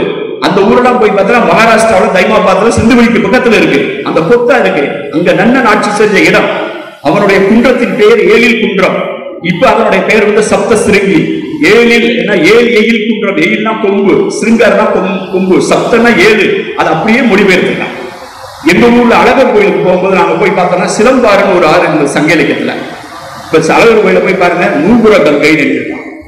ஏன்னா நூபுரம்னா சிலம்பு, ஆறுனா கங்கை. பொதுவா எந்த ஆறுனாலும் கங்கை. அப்ப நூபுர கங்கை என்பது சிலம்பாறு என்பதின் மொழிபெயர்ப்பு. சப்தஸ்ரீங்கி என்பது ஏழையில் குன்றம் என்பதின் மொழிபெயர்ப்பு. இப்படி நன்னன் இடத்தை தேடி கண்டுபிடிச்சோம்னா நீங்க போய் பாருங்க, இங்க வால்பாறைக்கு போற பொள்ளாச்சியில ஒரு ஊர் தெரியுமா, ஆனைமலை பக்கத்துல மாசாணி அம்மன் கோயில் இருக்கு. இந்த மாசாணி அம்மன் கோயில போய் மிளகாய் அரைப்பாங்க. அங்க வந்து அந்த ஸ்தல புராணம் கொடுப்பாங்க, அதை வாங்கி படிச்சு பாருங்க. யாராவது படிச்சிருக்கீங்களா? மாசாணி அம்மன் ஸ்தல புராணம் படிச்சிருக்கீங்களா? யாராவது படிச்சிருக்கீங்களா? படிச்சிருக்கலாமா? அங்க அதுல இருக்கக்கூடிய அந்த பெண்ணு வந்து யாரு, அதுல யார் சம்பந்தப்பட்ட கதைன்னு சொல்லி படிச்சிருப்பீங்களா? நன்னன்கிற ஒரு மன்னன் வந்து அவருடைய கவர்மெண்ட் அரண்மனை மாங்காய் தோப்புல ஒரு மாங்காய் வந்து தண்ணியில வந்துடும். அந்த மாங்காயை அந்த பொண்ணு எடுத்து சாப்பிட்டோம். இதையே வந்து தமிழ்ல சினிமாவில் ஒரு படமா வந்துச்சு. எம்ஜிஆரும் பத்மினி ஆடி கண்கள் இரண்டும் உன்னை விட்டு போகும்னு ஒரு பாட்டு வரும். மன்னாதி மன்னன் தானே, மன்னாதி மன்னன் ஒரு படம். அதுல வர கேரக்டர் தான் ஆட்டநத்தி ஆதிமந்தி கதை அப்படின்னு வரும். அதுல வந்து அந்த பொண்ணு கதை வரும். மாங்காய் எடுத்து தின்னுது. இவங்க வந்து என்னன்னு கேட்டீங்கன்னா, இது வந்து காவல் மரம். அந்த காவல் மரங்கிறது அதுல வர்ற இதை எவன் காயை எவனும் சாப்பிடக்கூடாது. அது ஆத்துல அடிச்சுட்டு வரும். இந்த பொண்ணு எடுத்து சாப்பிடுச்சு. உடனே அரண்மனை காவலர்கள் அந்த பொண்ணை அரெஸ்ட் பண்ணி கொண்டு போயிறாங்க. அந்த பொண்ணு கொஞ்சம் வசதியான வீட்டு பொண்ணு தான். அவங்க சொந்தக்காரங்க தான் போய் ராஜாட்ட நன்னட்டு சொல்றாங்க, பொண்ணு விட்டுருங்க, வேணும்னு சொல்ல ஆத்துல வந்து மாங்காயை எடுத்து சாப்பிட்டுருச்சு. இல்ல சட்டம் சட்டம் தாங்கிறாங்க. அப்ப அவங்க என்ன சொல்றாங்க, அந்த பொண்ணுடைய எடைக்கு எடை நாங்க தங்கம் கொடுக்குறோம், துலாபாரம் பண்ணி தங்கம் கொடுக்குறோம். அது போக 89 என்ன கணக்கு தெரியல, 89 யானையும் கொடுக்குறோம். சங்க இலக்கியத்தில் எழுதிருக்குங்க. 89 கலிற்றையும் அந்த பொண்ணுக்கு எடைக்கு எடை கொடுக்குறோம்னு சொன்னதுக்கு பின்னாலையும் அந்த பெண் கொலை புரிஞ்சிடும். அதுக்கு விளக்கம் கொடுக்கிறவங்க இருக்காங்க. அவனுக்கு பேரு பெண்கொலை புரிந்த நன்னன். பெண்கொலை புரிந்த நன்னன் ஒரு நன்னன் வரும். அவனுடைய மகன் நன்னன் வந்து நல்லவன். ஒரு நன்னன் நல்லவன். அவனுடைய பிறந்த நாளை பற்றி சங்க இலக்கியம் சொல்கிறது. இன்னொரு நன்னன் வந்து ஒரு பொண்ணை கொலையில் இருந்தவன். அவனை தமிழ் சமூகம் மன்னிக்கவே இல்லை. அவன் பெயர் பெண்கொலை புரிந்த நன்னனாக தொடர்ந்து தமிழ் சிந்தனையில் ஓடிக்கொண்டே இருந்து கடைசியில வந்து மாசாணி அம்மன் கோயில்ல ஆனமுடி பக்கத்துல இருக்கு. கோயம்புத்தூர்ல பீலமேட்டுல வந்து கவர்மெண்ட்ல வந்து ஏர்போர்ட் கட்டுறதுக்காக புதுசா இடம் எடுக்க பார்த்தாங்க. அந்த ஏரியாக்காரங்க தான் இடத்த கூட்ட விரும்பல. எவ்வளவு போராட்டம்லாம் பண்ணி பார்த்தாங்க. அதை மீறி வந்து ஏர்போர்ட், இன்டர்நேஷனல் ஏர்போர்ட்டுக்கு இடம் எடுக்காம போறப்ப தினமலர் பத்திரிகை படிச்சு பாருங்க. அந்த ஏரியாக்காரங்க தான் வந்து மாசாணி அம்மன் கோயில போய் கவர்மெண்ட்டுக்கு எதிராக மிளகா அரைச்சு விட்டாங்க. கலெக்டர் பேர்ல நீங்க படிச்சு பாருங்க. நான் ஒரு உரையில இதை பத்தி பேசியிருப்பேன். அப்ப அவங்க தேடி போய் என்னையா அந்த மாதிரி மிளகா அரைச்சிருக்கியா அப்படின்னு கேட்டா மாசாணி கதையை சொல்றாங்க, நன்னன் கதை சொல்றாங்க. அப்ப நன்னன் இந்த ஊர் நன்னனா? பொன்பொடு கண்ணானத்த நன்னன். அந்த நன்னன் சிந்துவெளி நன்னன். கதையில் தான் நாம் தொடர்ந்து நம்ம கதை தான் நம்ம கூட போயிட்டு நம்ம தொடர்ந்து கண்ணகி தொன்மம், கண்ணகி கதை, நன்னன் கதை, இப்படி கதைகளை நாம் சுமந்து வாழ்கிறோம். நாம் போகும் இடத்திற்கெல்லாம் நமது கதை போகிறது. எதுக்கு தமிழ்நாட்டில இருந்து பர்மால போய் ஜல்லிக்கட்டுக்கு போராடுறான்? அலங்காநல்லூர் ஜல்லிக்கட்டுக்கு தடை செய்யாதேன்னு ஒருத்தர் பர்மால சத்தம் போடுறான். அங்க போய் என்ன பண்றான், பர்மால ஒரு ஜல்லிக்கட்டுறாங்க இங்க தடை பண்ணிருக்கும் போது. இது இங்கதான் நீ தடுப்ப, எங்களை தடுக்க முடியுமான்னு ஆஸ்திரேலியா போயிருந்தேன். 2018 காமன்வெல்த் விளையாட்டு நாங்க ஒரிசாவில் வந்து வேர்ல்டு கப் ஹாக்கி நடத்துறதுக்கு முன்னால, அப்புறம் ஆசியன் அத்லட்டிக் சாம்பியன்ஷிப் நடத்துறதுக்கு முன்னால நான் ஆஸ்திரேலியா போயிருந்தேன். அங்க போய் இந்த விளையாட்டுகள்லாம் பார்க்கும்போது இந்த வினேஷ் போகத் இந்த தடவை இது பண்ணாங்கல்ல, அவங்க அந்த கோல்டு மெடல் வாங்கும்போது அந்த ஹால்ல இருந்து அந்த அந்த விளையாட்டை நான் பார்த்தேன். அந்த விளையாட்டை நான் கண்ணார பார்த்தேன். அந்த பொண்ணு 2018 அந்த பொண்ணு ஜெயிக்கிறத அங்க நான் போயிருக்கும் போது, அங்க ஆஸ்திரேலியாவுக்கு போய் இப்படி வரும்போது அங்கேயும் வந்து இந்த மாதிரியான கதைகள், துன்பங்கள், இந்த நினைவறைகள் எல்லா இடத்துலையுமே வந்து எங்கேயோ இங்கிருந்து ஐரோப்பால இருந்து போனவே அங்க பேரை எடுத்துட்டு போயிருக்கான், கதையை எடுத்துட்டு போயிருக்கான். இந்த கதை துன்பங்கள் தான் தொடர்ந்து நமதுக்குள் ஊடுருவி கொண்டே வருகிறது. இந்த சிலம்பம் மட்டும் எதை எடுத்தாலும் நீங்க சிந்துவெளியோட நீங்க நினைவுபடுத்தலாம். சிலம்ப கையில் எடுத்தீங்கன்னா சிந்துவெளியில் சிலம்பு இருக்கும், கண்ணகி கையில் சிலம்பு இருக்கும். கீர் காடுகளில் குஜராத்தில் கண்கை என்ற பெயரில் ஒரு கோயில் இருக்கும். அந்த கோயிலில் அந்த பெண்ணுக்கு கோபம் வரும், அவள் சாபமிடுவாள், அவள் சிலம்பு. இந்த மாதிரி இந்த கதை இலங்கைக்கு போயிருக்கு, கேரளாவுக்கு போயிருக்கு. கதைகள் தான் தொடர்ந்து நடந்து கொண்டே இருக்கின்றன, நாமும் நடந்து கொண்டே இருக்கிறோம். இப்ப இந்த புரிதல் வந்து இந்த இடம்பெயரும் இடம்பெயருங்கிறத வந்து பார்சி மக்கள், நான் வந்து சில கண்டுபிடிப்புகளை வந்து நான் கண்டுபிடிச்சோட சவுண்ட் பண்ண மாட்டேன், எழுத மாட்டேன், பேச மாட்டேன். 2010 வந்து கோயம்புத்தூர்ல வந்து கொற்கை வஞ்சி தொண்டி வளாகம் அப்படின்னு கொத்து கொத்தா சிந்துவெளியில் சங்க இலக்கிய பெயர்கள் இருப்பதை நான் அறிவித்தேன். கோவையில தான் அறிவித்தேன். ஆனால் அதை நான் கண்டுபிடித்து 8 ஆண்டுகள் சும்மா இருந்தேன். இந்த 8 ஆண்டும் எனக்கு நானே கேள்வி கேட்கிறேன், என்னை நானே விசாரணைக்கு உட்படுத்துறேன். பெயர்கள் நகருமா, பெயர்கள் போகுமா? அப்ப பார்சி மக்கள் ஈரான்ல இருந்து வரும்போது பேரை தூக்கிட்டு வந்தான். ஐரோப்பாக்காரன் அமெரிக்காவுக்கு போகும்போது பேரை தூக்கிட்டு போயிருக்கான். ஆப்பிரிக்காக்காரன் அமெரிக்காவுக்கு போகும்போது பேரை தூக்கிட்டு போயிருக்கான். இந்த மாதிரி எல்லாரும் பேரை தூக்கிட்டு போகும்போது இவன் மட்டும் ஏன் பேரை தூக்கிட்டு போக மாட்டான் அப்படின்னு உலகம் முழுவதும் நான் ஸ்டடி பண்ணி கன்ஃபார்ம் பண்ணிக்கிட்டு இந்த கொற்கை வஞ்சி தொண்டி வளாகத்தை நான் அறிவித்தேன். இந்த பேர் வைக்கிற முறைகளும் இந்த மாதிரிதான். எல்லாருமே வந்து செத்து போனவன் தான் திருப்பி வந்து பிறந்திருக்கான் அப்படிங்கிற அந்த நன்னன் கதையெல்லாம் இருக்கு. ஆக பழங்கால புலப்பெயர்களின் நோக்கங்களை பின்பதையை விட பயணம் என்பது இயல்பானது, அது தவிர்க்க இயலாதது. அதன் அடிப்படையாக செயல்படுவது ஒரு உயிரியல் சார்ந்த உந்துதல். It's a biological urge. பயணப்படுறதுங்கிறது இஸ் பயாலஜிக்கல். நான் எதுக்கு ஒரிசாவுக்கு போனேன்? நான் படிச்சது தமிழ், வளர்ந்ததுதான் மதுரை. எனக்கு தெற்கு விட கூட தெரியாது. சென்னைக்கே முத போனதே பேச்சு போட்டி தான் போனேன். டெல்லிக்கு முத இன்டர்வியூக்கு தான் போனேன். எப்படி நான் வாழ்க்கையை வெளியில வாழ்ந்துட்டு இருந்தேன். எதுக்கு அமெரிக்காவில் நம்ம ஊர் பையன்கள் வேலை பார்க்கறாங்க, நம்ம ஊர் பிள்ளைகள் ஏன் வேலை பார்க்குது? சாப்பாட்டுக்கு இல்லையா? அப்ப சிறந்த வாழ்க்கையை தேடியே இக்கரைக்கு அக்கறை பச்சை மாதிரியே மனிதர்கள் புலம்பெயர முடியும் என்றால் கூட்டாக புலம்பெயர்வது தொடர்ந்து வறட்சியா இருக்கு. மழையே இல்லை. வறட்சி பற்றி எத்தனை கதைகள் தமிழ்ல இருக்கு தெரியுமா?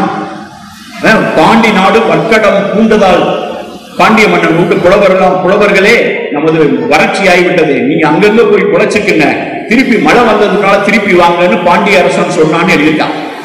வெள்ளத்தை பற்றி நாம் பேசிக்கொண்டே இருக்கிறோம். பக்குருளி ஆறும் ஒன்று இருந்தது, பன்மலை அடுக்கம் இருந்தது, குமரி கோடு இருந்ததுன்னு. பக்குருளி ஆற்றோடும் பன்மலை அடுக்கத்து குமரி கோடும் கொடுங்கடலுக்குள்ள அது கண்டமும் இருக்க வேண்டியதில்லை, ஊரிய கண்டமா இருக்க வேண்டியதில்லை. நம்ம வந்து முழிச்சு பார்க்கும் போது நம்ம ஒரு இடத்துல இருந்து இன்னொரு இடத்துக்கு வந்தோம். அந்த பழைய மலையை காணும், பழைய ஆறை காணும். பழைய மலை பழைய ஆறு. இப்ப வயநாடுல வந்து நிலச்சரிவு வந்தது, கிராமம் காணாம போயிடுச்சுல. இன்னும் நூத்துக்கணக்கான பேர் தரைக்கு கீழே இருக்காங்கன்னு சொல்றாங்கல்ல. அப்ப அந்த ஊர் அப்படியே கிளம்பி இவ்வளவு சேட்டலைட், இவ்வளவு வசதி, இவ்வளவு ராணுவம், இவ்வளவு போய் இருந்து காப்பாத்தியுமே நிறைய பேர் செத்து போயிட்டாங்க. அவன் இப்படிப்பட்ட ஒரு துன்பம் 5000 ஆண்டுகளுக்கு முன்னால் வெள்ளம் வந்தால், வறட்சி வந்தால், இயற்கை சீற்றத்தால் தொடர்ந்து மனிதர்கள் புலம்பெயர்ந்து கொண்டே இருப்பார்கள். அப்படி புலம்பெயர்ந்து போகும்போது அங்க தெற்க போறனா, வடக்க போறனா, கிழக்க போறனா, மேற்க போறனா வாஸ்து பார்க்க மாட்டார்கள். அவர்களுக்கு எது வசதி இருக்கிறதோ அதைத்தான் பார்த்தார்கள். இதுதான் வந்து பயாலஜிக்கல் ட்ரூத். இந்த உண்மையை புரிந்து கொண்ட ஒரு சமூகம் தமிழ் சமூகம். நீங்க அதை புரிஞ்சுக்கணும். சில நேரங்கள்ல ஒரு சொற்றொடர் தான் ஒரு பண்பாட்டினுடைய முழு கீட்டு மாதிரி, ஒன்று மின்னல் கீட்டு மாதிரி ஒரு வெளிச்சத்தை கொடுக்கும். யாரும் ஒரே யாவரும் கேள்வி, ஒரே ஸ்டேட்மெண்ட். இந்த ஸ்டேட்மெண்ட் வந்து ஒரு குறுகிய வட்டத்தில் இயங்கும் ஒரு சமூகத்தின் வாயிலிருந்து வரவே வராது. அதுக்கு ஒரு பிராட் மைண்ட், அது ஒரு திறந்த வெளி, அது நிறைய பயணம், நிறைய பட்டறிவு இருந்தால் தான் அப்படி சொல்லவே முடியும். கலந்து இனிது உரைதல் அப்படின்னா அது பேர் வந்து காஸ்மாபாலிட்டனிசம், காஸ்மாபாலிட்டன் லைஃப் அப்படின்றது. அது வந்து ஒரு புரிதல் உள்ள சமூகத்தில் தான் வரும். ஔவையாருங்க ஒரு பெண் குடும்பம், அவங்க வந்து சர்வசாதாரணமா சொல்றாங்க, எந்த திசையில போனாலும் சோறு இருக்குடா, எத்திசை செலினும் அத்திசை சோறு. அதிகமாண்ட போறாங்க, அவங்கள உள்ள கூப்பிடல, லேட்டா வந்து சொல்லி விட்டாங்க. வாயில போய் சொல்றா, நான் கோவிச்சுட்டு கிளம்பிட்டேன், எத்திசை செலினும் அத்திசை சோற, பெரிதே உலகம் தேர்ந்தர் பலரேங்கிறான். ஆக பயணத்தை பற்றி கவலைப்படாத ஒரு சமூகம். திரைக்கடல் ஓடியும் திறமையும் தேடு அப்படிங்கிறது எங்க வருது? இந்த மாதிரியான சொற்றொடர்கள். பொருள்வகையில் பிரிதல், கால் தந்த களம், பருவ காற்றுகள், வணிக காற்றுகள், ட்ரேட் விங்ஸ், கப்பல்கள் வந்து இறங்குது, ரோம்ல இருந்து வருது. ஆக கடல் சார்ந்த வணிகம், ஏற்றுமதி இறக்குமதி, இதெல்லாம் சிந்துவெளிக்கு போது. சிந்துவெளி மக்கள் ஏற்றுமதி செய்தார்கள். எருமையை ஏற்றுமதி செய்தார்கள், யானையை ஏற்றுமதி செய்தார்கள், தேக்கு மரங்களை ஏற்றுமதி செய்தார்கள், பொன் அணிகலன்களை ஏற்றுமதி செய்தார்கள். அதை போலவே சங்க இலக்கியத்தில் வாழ்ந்த மக்களும் இதுதான் பாத்தீங்கன்னா, கடல் அறியாதவன் சிந்துவெளியை வளர்த்திருக்கவே முடியாது. நீங்க உத்தரப்பிரதேசத்திலே இருக்கிறவன் கடலை பார்த்திருக்கவே மாட்டான், மத்திய பிரதேசத்துல இருக்கவே கடலை பார்த்திருக்கவே மாட்டான். கடலை பார்த்திருக்காங்க, எப்படி சுமேரியாவுக்கு ஏற்றுமதி பண்ணுவான்? சோ கடலை அறிந்த சமூகம் ஒரு சமூகம் இருந்தால் அது சிந்துவெளி சமூகம். கடலை அறிந்து அதை இலக்கிய படித்த ஒரு சமூகம் இருந்ததென்றால் அது உலகத்திலேயே சங்க இலக்கியம் கடலை பற்றி எழுதிய அளவுக்கு நுட்பமாக வேற எந்த இலக்கியமும் எழுதியதே இல்லை.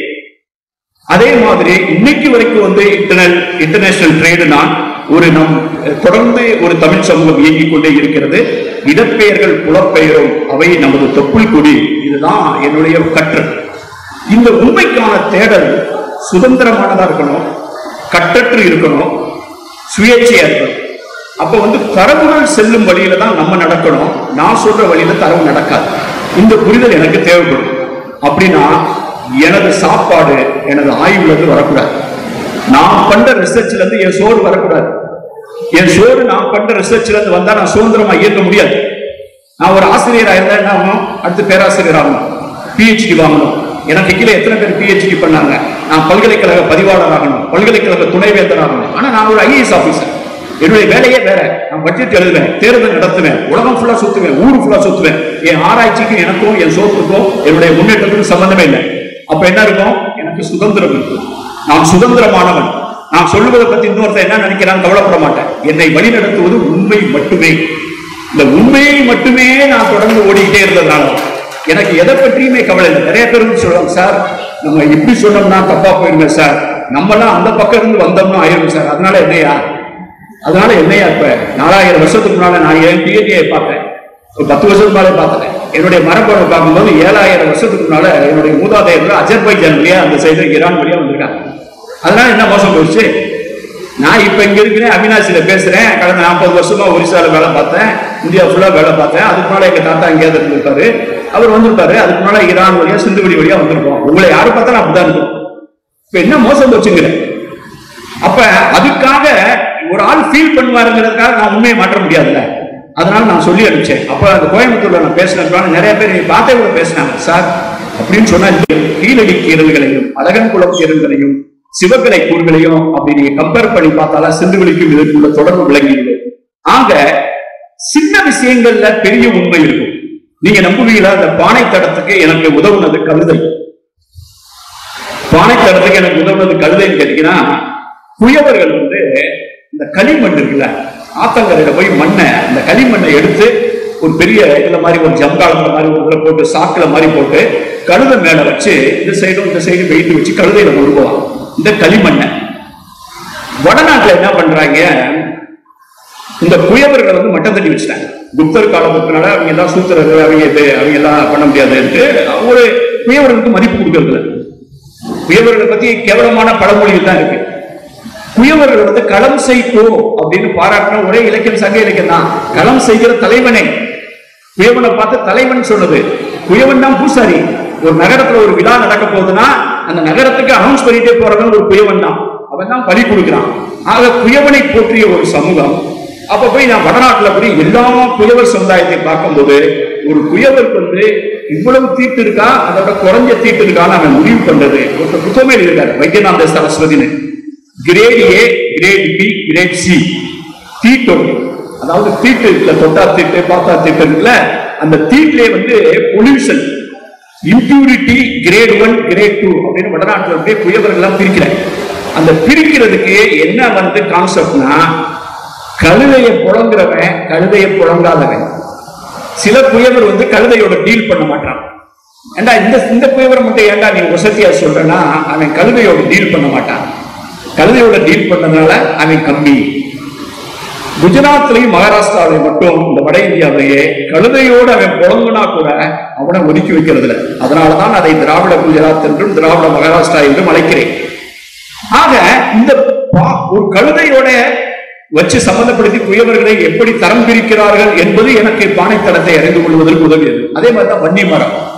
கொற்கைக்கு போனீங்கன்னா அங்க ஒரு வன்னி மரம் இருக்கு.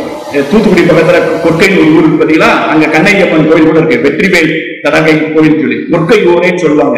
அது பாண்டி நாட்டை சேர்ந்தது. அங்க ஒரு வன்னி மரம். அந்த வன்னி மரத்துல போய் நான் புகைப்படம் எடுத்துறேன். அங்கேயே எழுதி போட்டிருக்கோம் 2500 ஆண்டு பழமையான வன்னி மரம் அப்படின்னு அதுல எழுதி போட்டிருக்கான். 2500 ஆண்டு பழமையான வன்னி மரம்னு அவங்க பெருமையா சொல்றாங்க. இந்த வன்னி மரத்தினுடைய வேர்களை மட்டும் பிடிச்சிட்டு போனீங்கன்னா சங்க இலக்கியத்தில் வந்து வன்னி மன்றம், வன்னி காடு பத்தி இருக்கும். வன்னி வந்து புதைக்கிற இடம், இறந்தவர்களை புதைக்கும் இடம் வன்னி மரம். வன்னி மரம் சில ஊர்களில் வந்து இங்க பாத்தீங்கன்னா கொங்கு பகுதியெல்லாம் நான் டிராவல் பண்ணி பார்த்திருக்கேன். சில ஊர்களில் வந்து கோயில்ல வந்து ஸ்தல விருட்சம் வந்து வன்னி மரம். ஸ்தல விருட்சம் வந்து சில இடங்கள்ல அரச மரம் இருக்கும், சில இடங்கள்ல வேற மரம் இருக்கும், வெண் மரம் இருக்கும். சில கோயில்கள்ல வந்து வன்னி மரம் ஒரு ஸ்தல விருட்சம் மரம். மதுரை மீனாட்சி அம்மன் கோயில் போனீங்கன்னா வன்னி மரத்து விநாயகர் உள்ளேயே வந்து வன்னி மரத்து விநாயகர் கோயில் ஒன்று இருக்கும். அந்த கோயில் வந்து திருமண நாயக்கர் எல்லாம் கட்டுறதுக்கு முன்னால இந்த இடத்துல இந்த மரம் இருந்தது, திருப்பி இதை எடுத்து வச்சிருக்கோம் அந்த விநாயகர் கோயில் பக்கத்துல அப்படின்னு சொல்லி வச்சிருக்காங்க. இந்த போர்டு இருக்கும், வன்னி மரத்து விநாயகர் கோயில் சொல்லி. அந்த வன்னி மரத்துக்கு கீழே நின்று போய் சொல்லக்கூடாது. வன்னி மரத்தை சாட்சியா வச்சு எவனாவது ஒரு வார்த்தை கொடுத்தாங்கன்னா அந்த வார்த்தையை மீறக்கூடாது. ஏன்னா வன்னியே சாட்சியாக இருக்கு. அதனால ராஜஸ்தானுடைய ஸ்டேட் ட்ரீ வன்னி. United Arab Emirates, Dubai, Abu Dhabi இந்த பகுதியில் இருக்கிற பாலைவன பகுதி, அந்த பகுதியுடைய தேசிய மரம் வன்னி. சிந்துவெளி பகுதியில் முக்கியமான மரம் வன்னி. சிந்துவெளி பொறிப்புகளில் நான் கண்டுபிடித்து சொல்லி இருக்கிற ஒரு மரம் இதுதான் வன்னி மரம். அதில் ஒரு வன்னி மரத்தில் ஒரு பெண் அமர்ந்திருப்பால், அவளுக்கு கீழே ஒரு புலி இருக்கும். அந்த புலி எத்தனையோ கதை சொல்லியிருக்காங்க. அந்த புலியோ இவளுக்கு என்ன தொடர்பு, அவ ஒரு பூசாரியா எதுவா அப்படின்னா நான் எப்படி பாக்குறேன்னா, இந்த வன்னி மரம் இவள் தஞ்சம் புகுகிறாள். அந்த விரட்டிட்டு வந்த புலியை இவள்கிட்ட வன்னிட்ட போனோம்னா அந்த தஞ்சம் புகுது. நீங்க கதையெல்லாம் படிச்சு பாத்தீங்கன்னா, திரௌபதி அம்மன் கதையெல்லாம் பாத்தீங்கன்னா வட தமிழ்நாட்டுல இருக்கும். பஞ்சபாண்டவர்கள் வரும்போது தன்னுடைய ஆயுதங்கள்லாம் ஒரு வன்னி மரத்துல தான் டிபாசிட் பண்ணிட்டு வராங்க. ஆக வன்னி என்பது உண்மைக்கு சாட்சியாக இருக்கிறது. அதனாலதான் மைசூர் உடையாறு, சோழ மன்னர்களுடைய குளமரம் வன்னி. இப்படியே இந்த வன்னி கதை போச்சுன்னா ராஜஸ்தான்ல போய் சிந்துல விட்டுரும். இந்த வன்னியின் பேர்கள் தொடர்ந்து நீங்க பாத்தீங்கன்னா அது உண்மைக்கு சாட்சியா. அந்த உண்மைக்கு சாட்சியா இருந்த வன்னி என்ன பண்ணாங்க, நீங்க ஐயர் யாகம் பண்றது வருவாங்க வீட்டுல, ஏதாவது கணபதி போகும் ஏதாவது பண்ற வராங்க, நீங்க வரும்போது சில குச்சி எடுத்துட்டு கையில சில குச்சி எடுத்துட்டு வருவாங்க, விரலாம் எடுத்துட்டு வருவாங்க. இந்த யாகம் பண்றதுக்கு இந்த வேள்வி இந்த தீயை மூட்டும் போது, கல்லு வச்சு மூட்டும் போது முதல்ல நெருப்பு பத்த வைக்கிறதுக்கு 2-3 குச்சி தான் இருக்கும். அதை ரொம்ப அதிகம் யூஸ் பண்ண மாட்டாங்க. அந்த குச்சியில வச்சு அந்த நெருப்பை மூட்டிட்டு அதுக்கு முன்னாடி வேற குச்சி விரலாம் போட்டு ஒரு வேலையை நடத்துவாங்க. அந்த குச்சி அது சப்போஸ் டு பி, அது அவங்க கிடைக்கதா இல்லையா, அது வன்னி குச்சி. அந்த வன்னி குச்சியை வச்சு நெருப்பு மூட்டி வேற குச்சியை வச்சு நெருப்பை வளர்த்து அது மூலமா கல்யாணம் பண்ணி வைக்கிறது, காவத்து பண்ணி வைக்கிறது, கணபதி ஹோமம் பண்றதுனா இன்னைக்கு வரைக்கும் பண்ணிருக்கோம். அதுக்கு பேர் கல்யாணம் பண்ணி வைக்கிறது பேர் அக்னி சாட்சி.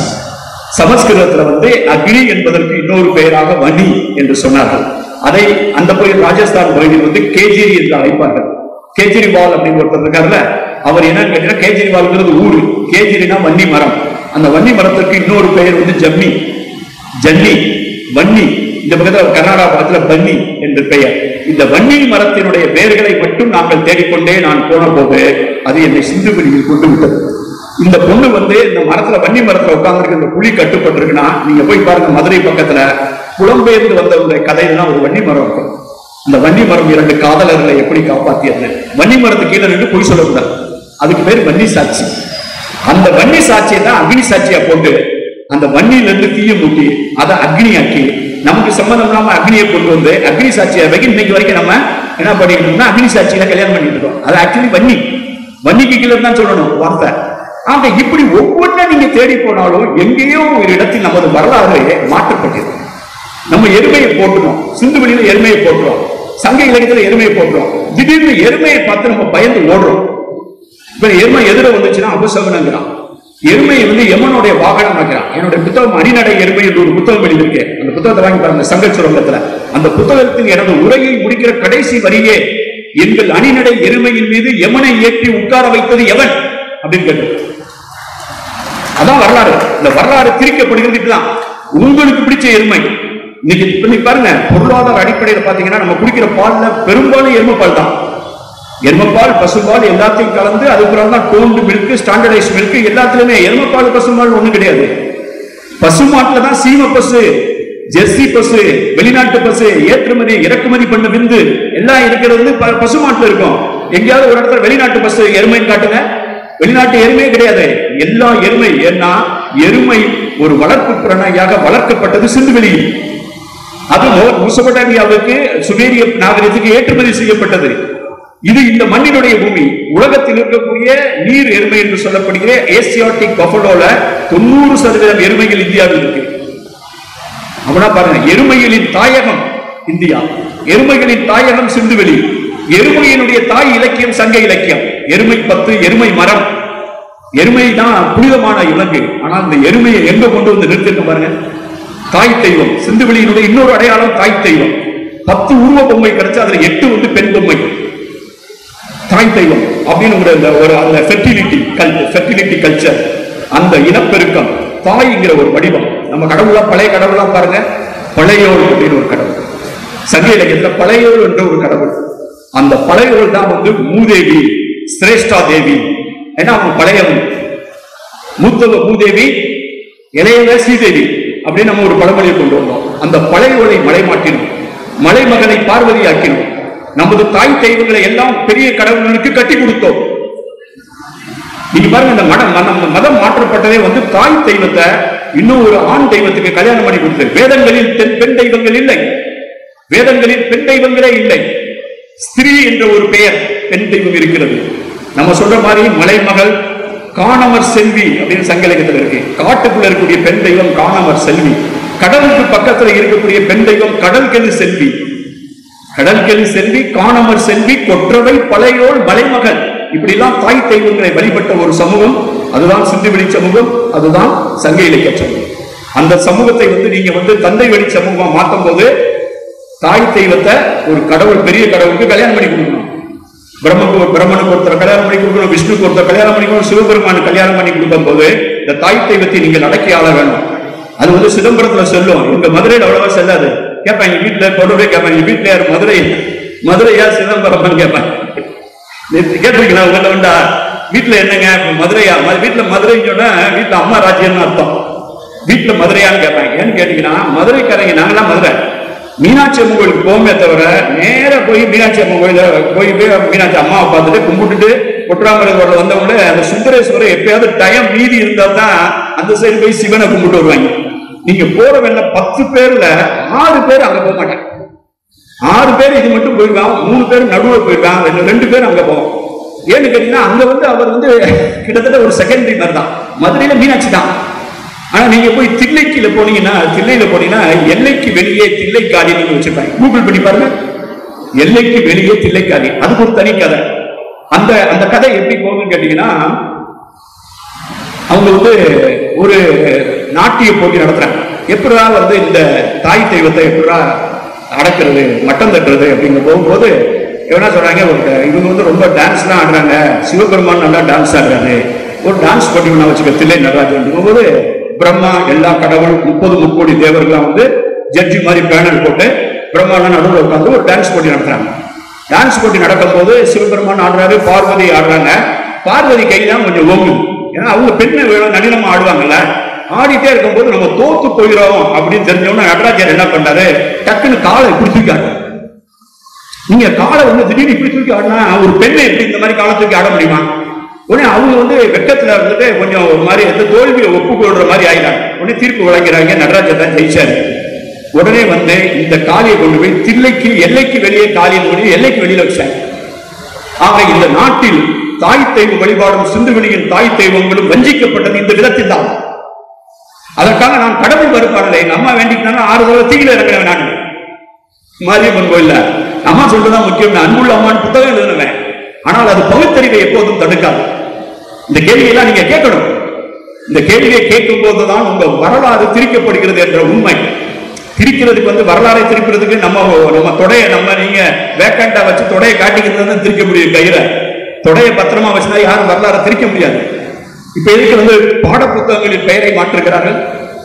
பாட புத்தகத்துல சிந்துவெளி பண்பாடு, ஹரப்பா பண்பாடுன்னு எல்லாரும் அதை இப்ப முதல்ல சரஸ்வதி அப்படின்னு சொல்ல பார்த்தாங்க. அது பயங்கரமா பார்லிமெண்ட்ல எதிர்ப்பு வரவும் இப்ப சிந்து சரஸ்வதி அப்படின்னு என்சிஆர்டி புக்ல மாட்டப்படும்.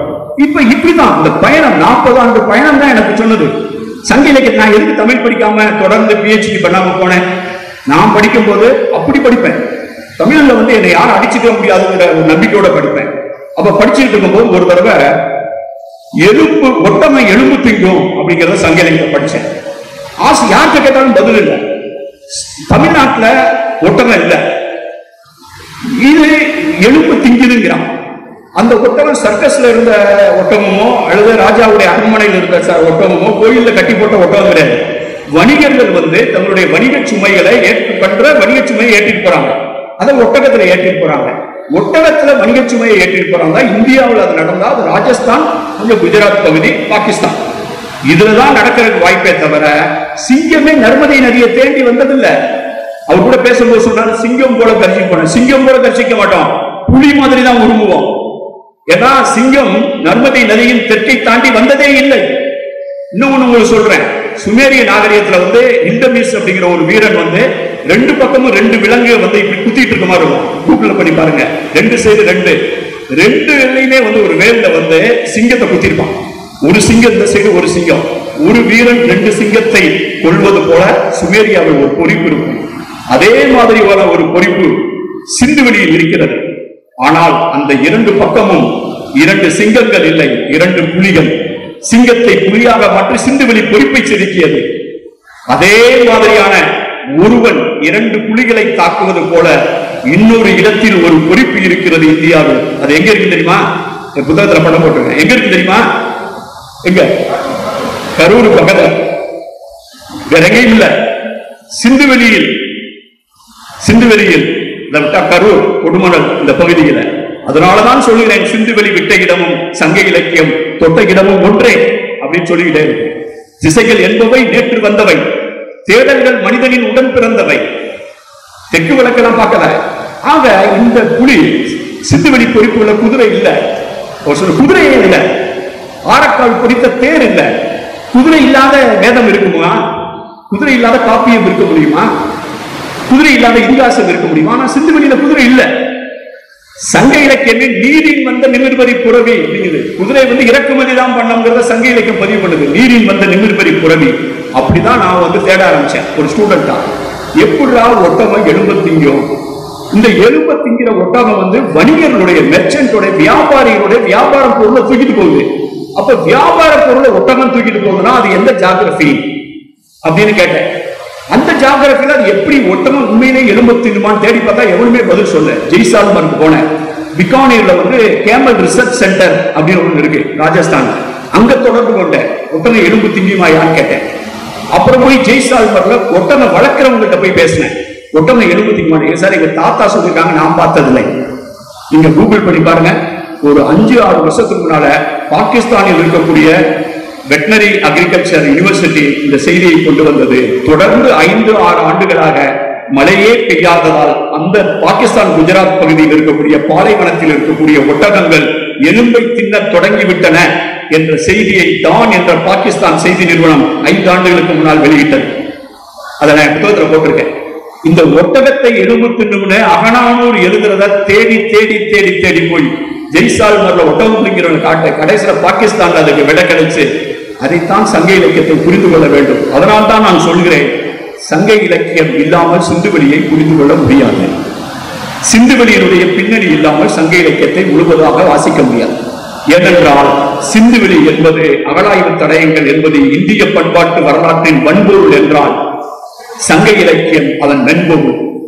சிந்துவெளி பண்பாட்டை முழுவதுமாக புரிந்து கொள்வதற்கான திறவுகோல், மாஸ்டர் கீ சங்க இலக்கியம் மட்டுமே. அந்த சங்க இலக்கிய வாசிப்பு முழுமை பெறாது. பகடைக்காயை ஒப்பிட்டு இருக்கோம். மோகஞ்சதரா பகடை, ஹரப்பா பகடை, லோக்கல் பகடை, கீழடி பகடை, சங்க இலக்கியத்துல கலித்தொகை வர்ற பகடை, இதையெல்லாம் ஒப்பிட்டு நான் எழுதியிருக்கேன். ஆக இந்த தேடல் என்னை வழி நடத்துகிறது. அதனால்தான் நான் ஊராக பாருங்க, 1924 26 வயசுல பிரிட்டிஷ்ல இருந்து வந்து பிரிட்டன்ல இருந்து இங்க இறங்கின இந்த மனுஷன் வந்து இந்த உண்மையை கண்டுபிடித்து சொல்லி இருக்காவிட்டால் இந்த இந்தியாவுடைய வரலாறே புரிந்து கொள்ளப்பட்டிருக்காது.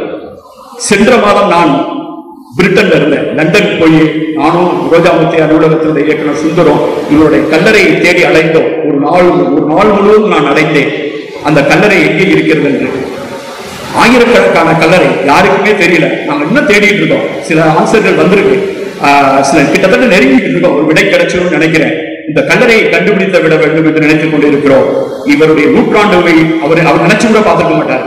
இவருடைய நூற்றாண்டை, இவருடைய பெயரை கூட இந்தியாவுடைய தொல்லியல் வரலாற்று ஆய்வாளர்கள் யாருமே உச்சரிக்கிறது கூட கிடையாது. அவர் கொண்டாடப்படவில்லை. கொண்டாடப்படாதவற்றை கொண்டாடுவதே தமிழ் சமூகத்தின் கடமை. கொண்டாடப்படாத எருமையை கொண்டாடுவோம், அதை அணிநடை எருமை என்று சொல்வோம், அண்ணல் ஏறு என்று சொல்வோம். கொண்டாடப்படாத ஜான் மார்ஷலை கொண்டாடுவோம். தமிழ்நாடு அரசு ஜான் மார்ஷலுக்கு சிலை வைப்பதாக அறிவித்திருக்கிறது என்பதை மகிழ்ச்சியுடன் வரவேற்கிறோம். ஜான் மார்ஷல் வரும் பொங்கலை பென்னி குயிக் என்ற ஒரு மனிதனுக்கு, தேனி பக்கத்துல போங்க, பெரியார் முல்லை பெரியார் அணை கட்டிய பென்னி குயிக்கு, அந்த பென்னி குயிக்கு பிரிட்டனை சேர்ந்தவர். அவருக்கு ஒரு சிலை வச்சிருக்கார். எப்படி காளிங்கராயனுக்கு சிலை வச்சது மாதிரி பென்னி குயிக்கு சிலை வச்சு தேனி மக்கள் பகுதி வந்து பொங்கலை வந்து பென்னி குயிக் பொங்கல் அப்படின்னு ஒண்ணு பண்ணாங்க. வெண்ணிலா வந்து நீர் அதிகாரம் அப்படின்னு ஒரு புத்தகம் பாத்தீங்களா, அவருக்கு பெண்ணிக்குய்க்கு பொங்கல் வைக்கிறார். 5 மாவட்டங்களுக்கு வாழ்வாதாரம் கொடுத்த பெண்ணிக்குய்க்கே நாம் பொங்கல் வைக்க முடியும் என்றால் நாம் வாழ்ந்ததற்கான ஆதாரத்தை கொடுத்த ஜான் மார்சலுக்கு என்ன வைக்கப் போகிறோம்? அதனால்தான் வருகிற ஆண்டு மார்சல் பொங்கல் இட வேண்டும் என்று கேட்டுக்கொள்கிறேன். உங்கள் நாட்டு தாய்மார்களே, உங்களுடைய வரலாற்றை நான் தொடர்ந்து படித்துக் கொண்டிருக்கிறேன். உங்கள் காணி ஊர்கள், உங்கள் கூட்டம் பெயர்கள், உங்கள் நாடுகளின் பெயர்கள், இதை தொட்டுட்டு போகும்போது அப்படியே உங்க ஆதன் கூட்டம், அந்துவன் கூட்டம், அது அந்துவன், ஆதன், இந்த பேரு எல்லாமே இருக்கு பார்த்தீங்களா. ஆந்தை, ஏன்னா ஆந்தைனா அதுக்கு ஒரு கதை, ஆந்தைனா தனியா ஆந்தை பறவை நம்ம நினைச்சுக்கிடுவோம். ஆதன் நான் சொன்னேன், சர்க்கரை என்பது இனிப்பு அல்ல, சர்க்கரை என்பது உருப்பெயர். சர்க்கரை வெண்டாடியார் தான் பேச சொல்றேன்.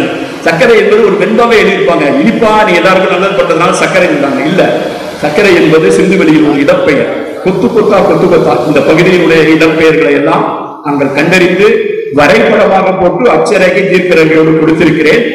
இதை ஏன் செய்கிறேன் என்றால் இது எனக்கு பிடித்திருக்கிறது. என் வாழ்வினுடைய ஒரே சிறகல் பாடல், பிடித்ததை விடாதீர்கள், பிடிக்காததை தொடாதீர்கள். நான் தமிழ் இலக்கியம் எனக்கு பிடித்திருந்தது, அதனால் அதை படித்தேன். தமிழ் இலக்கியத்தை தவிர நாங்கள் எதையும் படிக்க விரும்பவில்லை, ஏனென்றால் அது எனக்கு பிடித்திருந்தது. அது என்னை கைவிடவில்லை. நான் தமிழை பார்த்து சொல்லியிருப்பேன், தாயே தமிழே, தெருமுனைக்கு அப்பால் ஒரு திசையறியா சிறுவனை நீ, தெருமுனைக்கு அப்பால் ஒரு திசையறியா சிறுவனை நீ, இரு துருவம் பார்த்து வர ஏன் படித்தாய்? இரு துருவம் பார்த்து வர ஏன் படித்தாய்? நான் இரு துருவத்துக்கு போயிருக்கேன். சென்ற இடம் பல நூறு, திசையெல்லாம் உன் பாதை. சென்ற இடம் பல நூறு, திசையெல்லாம் உன் பாதை. பார்த்து வரத்தானா படித்து விட்டாய் என்னை? கோரிக்கை வைக்காமல் கொடுப்பது உன் கோரிக்கை. அழுது புரண்டாலும், இங்கிருந்து போக மாட்டேன்னு அழுது புரண்டு பார்த்தேன். அழுது புரண்டாலும் ஆர்ப்பாட்டம் செய்தாலும் தாயே தமிழே உன் ஆணை மாறவில்லை. அதனால் சென்ற இடம் பல நூறு, திசையெல்லாம் உன் பாதை. கோரிக்கை வைக்காமல் கொடுப்பது உன் கோரிக்கை. ஏனென்றே தெரியாமல் நடப்பது என் வாடிக்கை என்று இந்த பயணத்தை நான் தொடர்ந்து வருகிறேன். இதை ஏன் செய்கிறேன் என்றால், எது நிகழ்ச்சி அளிக்கிறதோ அதுவே மகிழ்ச்சி அளிக்கிறது. எது நிகழ்ச்சி அளிக்கிறதோ அதுவே மகிழ்ச்சி அளிக்கிறது. துன்பம் வரும்போது கண்ட தண்ணி வந்தா அதுக்கு பேர் கண்ணீர் கிடையாது. அது துன்பம் வரும்போது அழும்போது எல்லாருக்கும் கண்ணீர் வரும். எப்போது நிகழ்ச்சியால் கண் கசிகிறதோ அதுதான் மகிழ்ச்சியின் உச்சகட்டம். நீங்க என்னை யாராவது நீங்க அபினாசியை உங்க பேர்ல எழுதி கொடுத்துறோம், திருப்பூர் நீங்க வச்சுக்க சார் சொன்னா என்கிட்ட கண்ணில தண்ணி வராது. என் கண்ணில அதுக்குள்ள திருப்பூர் என்ன கொடுத்தீங்கனாலும் என் கண்ணு தண்ணி வராது. ஆனால் இந்த புத்தகத்தை புரட்டும் போதெல்லாம் என் கண்ணில் கண்ணீர் வரும். எது நிகழ்ச்சி அளிக்கிறதோ அதுவே மகிழ்ச்சி அளிக்கும். அதுதான் எனது வாழ்க்கை. அந்த பயணத்தை உங்களிடம் பேசுவதற்காக இந்த வாய்ப்பை நான் சிறந்த பொன்னான வாய்ப்பாக கருதுகிறேன். இப்படிப்பட்ட ஊர்களில் தான் பேச வேண்டும், இதை மக்களிடம் கொண்டு சேர்க்க வேண்டும். இது சரியான தருணம், வரலாற்றை மீட்டெடுப்பதற்கான தருணம் என்று கூறி விடைபெறுகிறேன். வணக்கம்.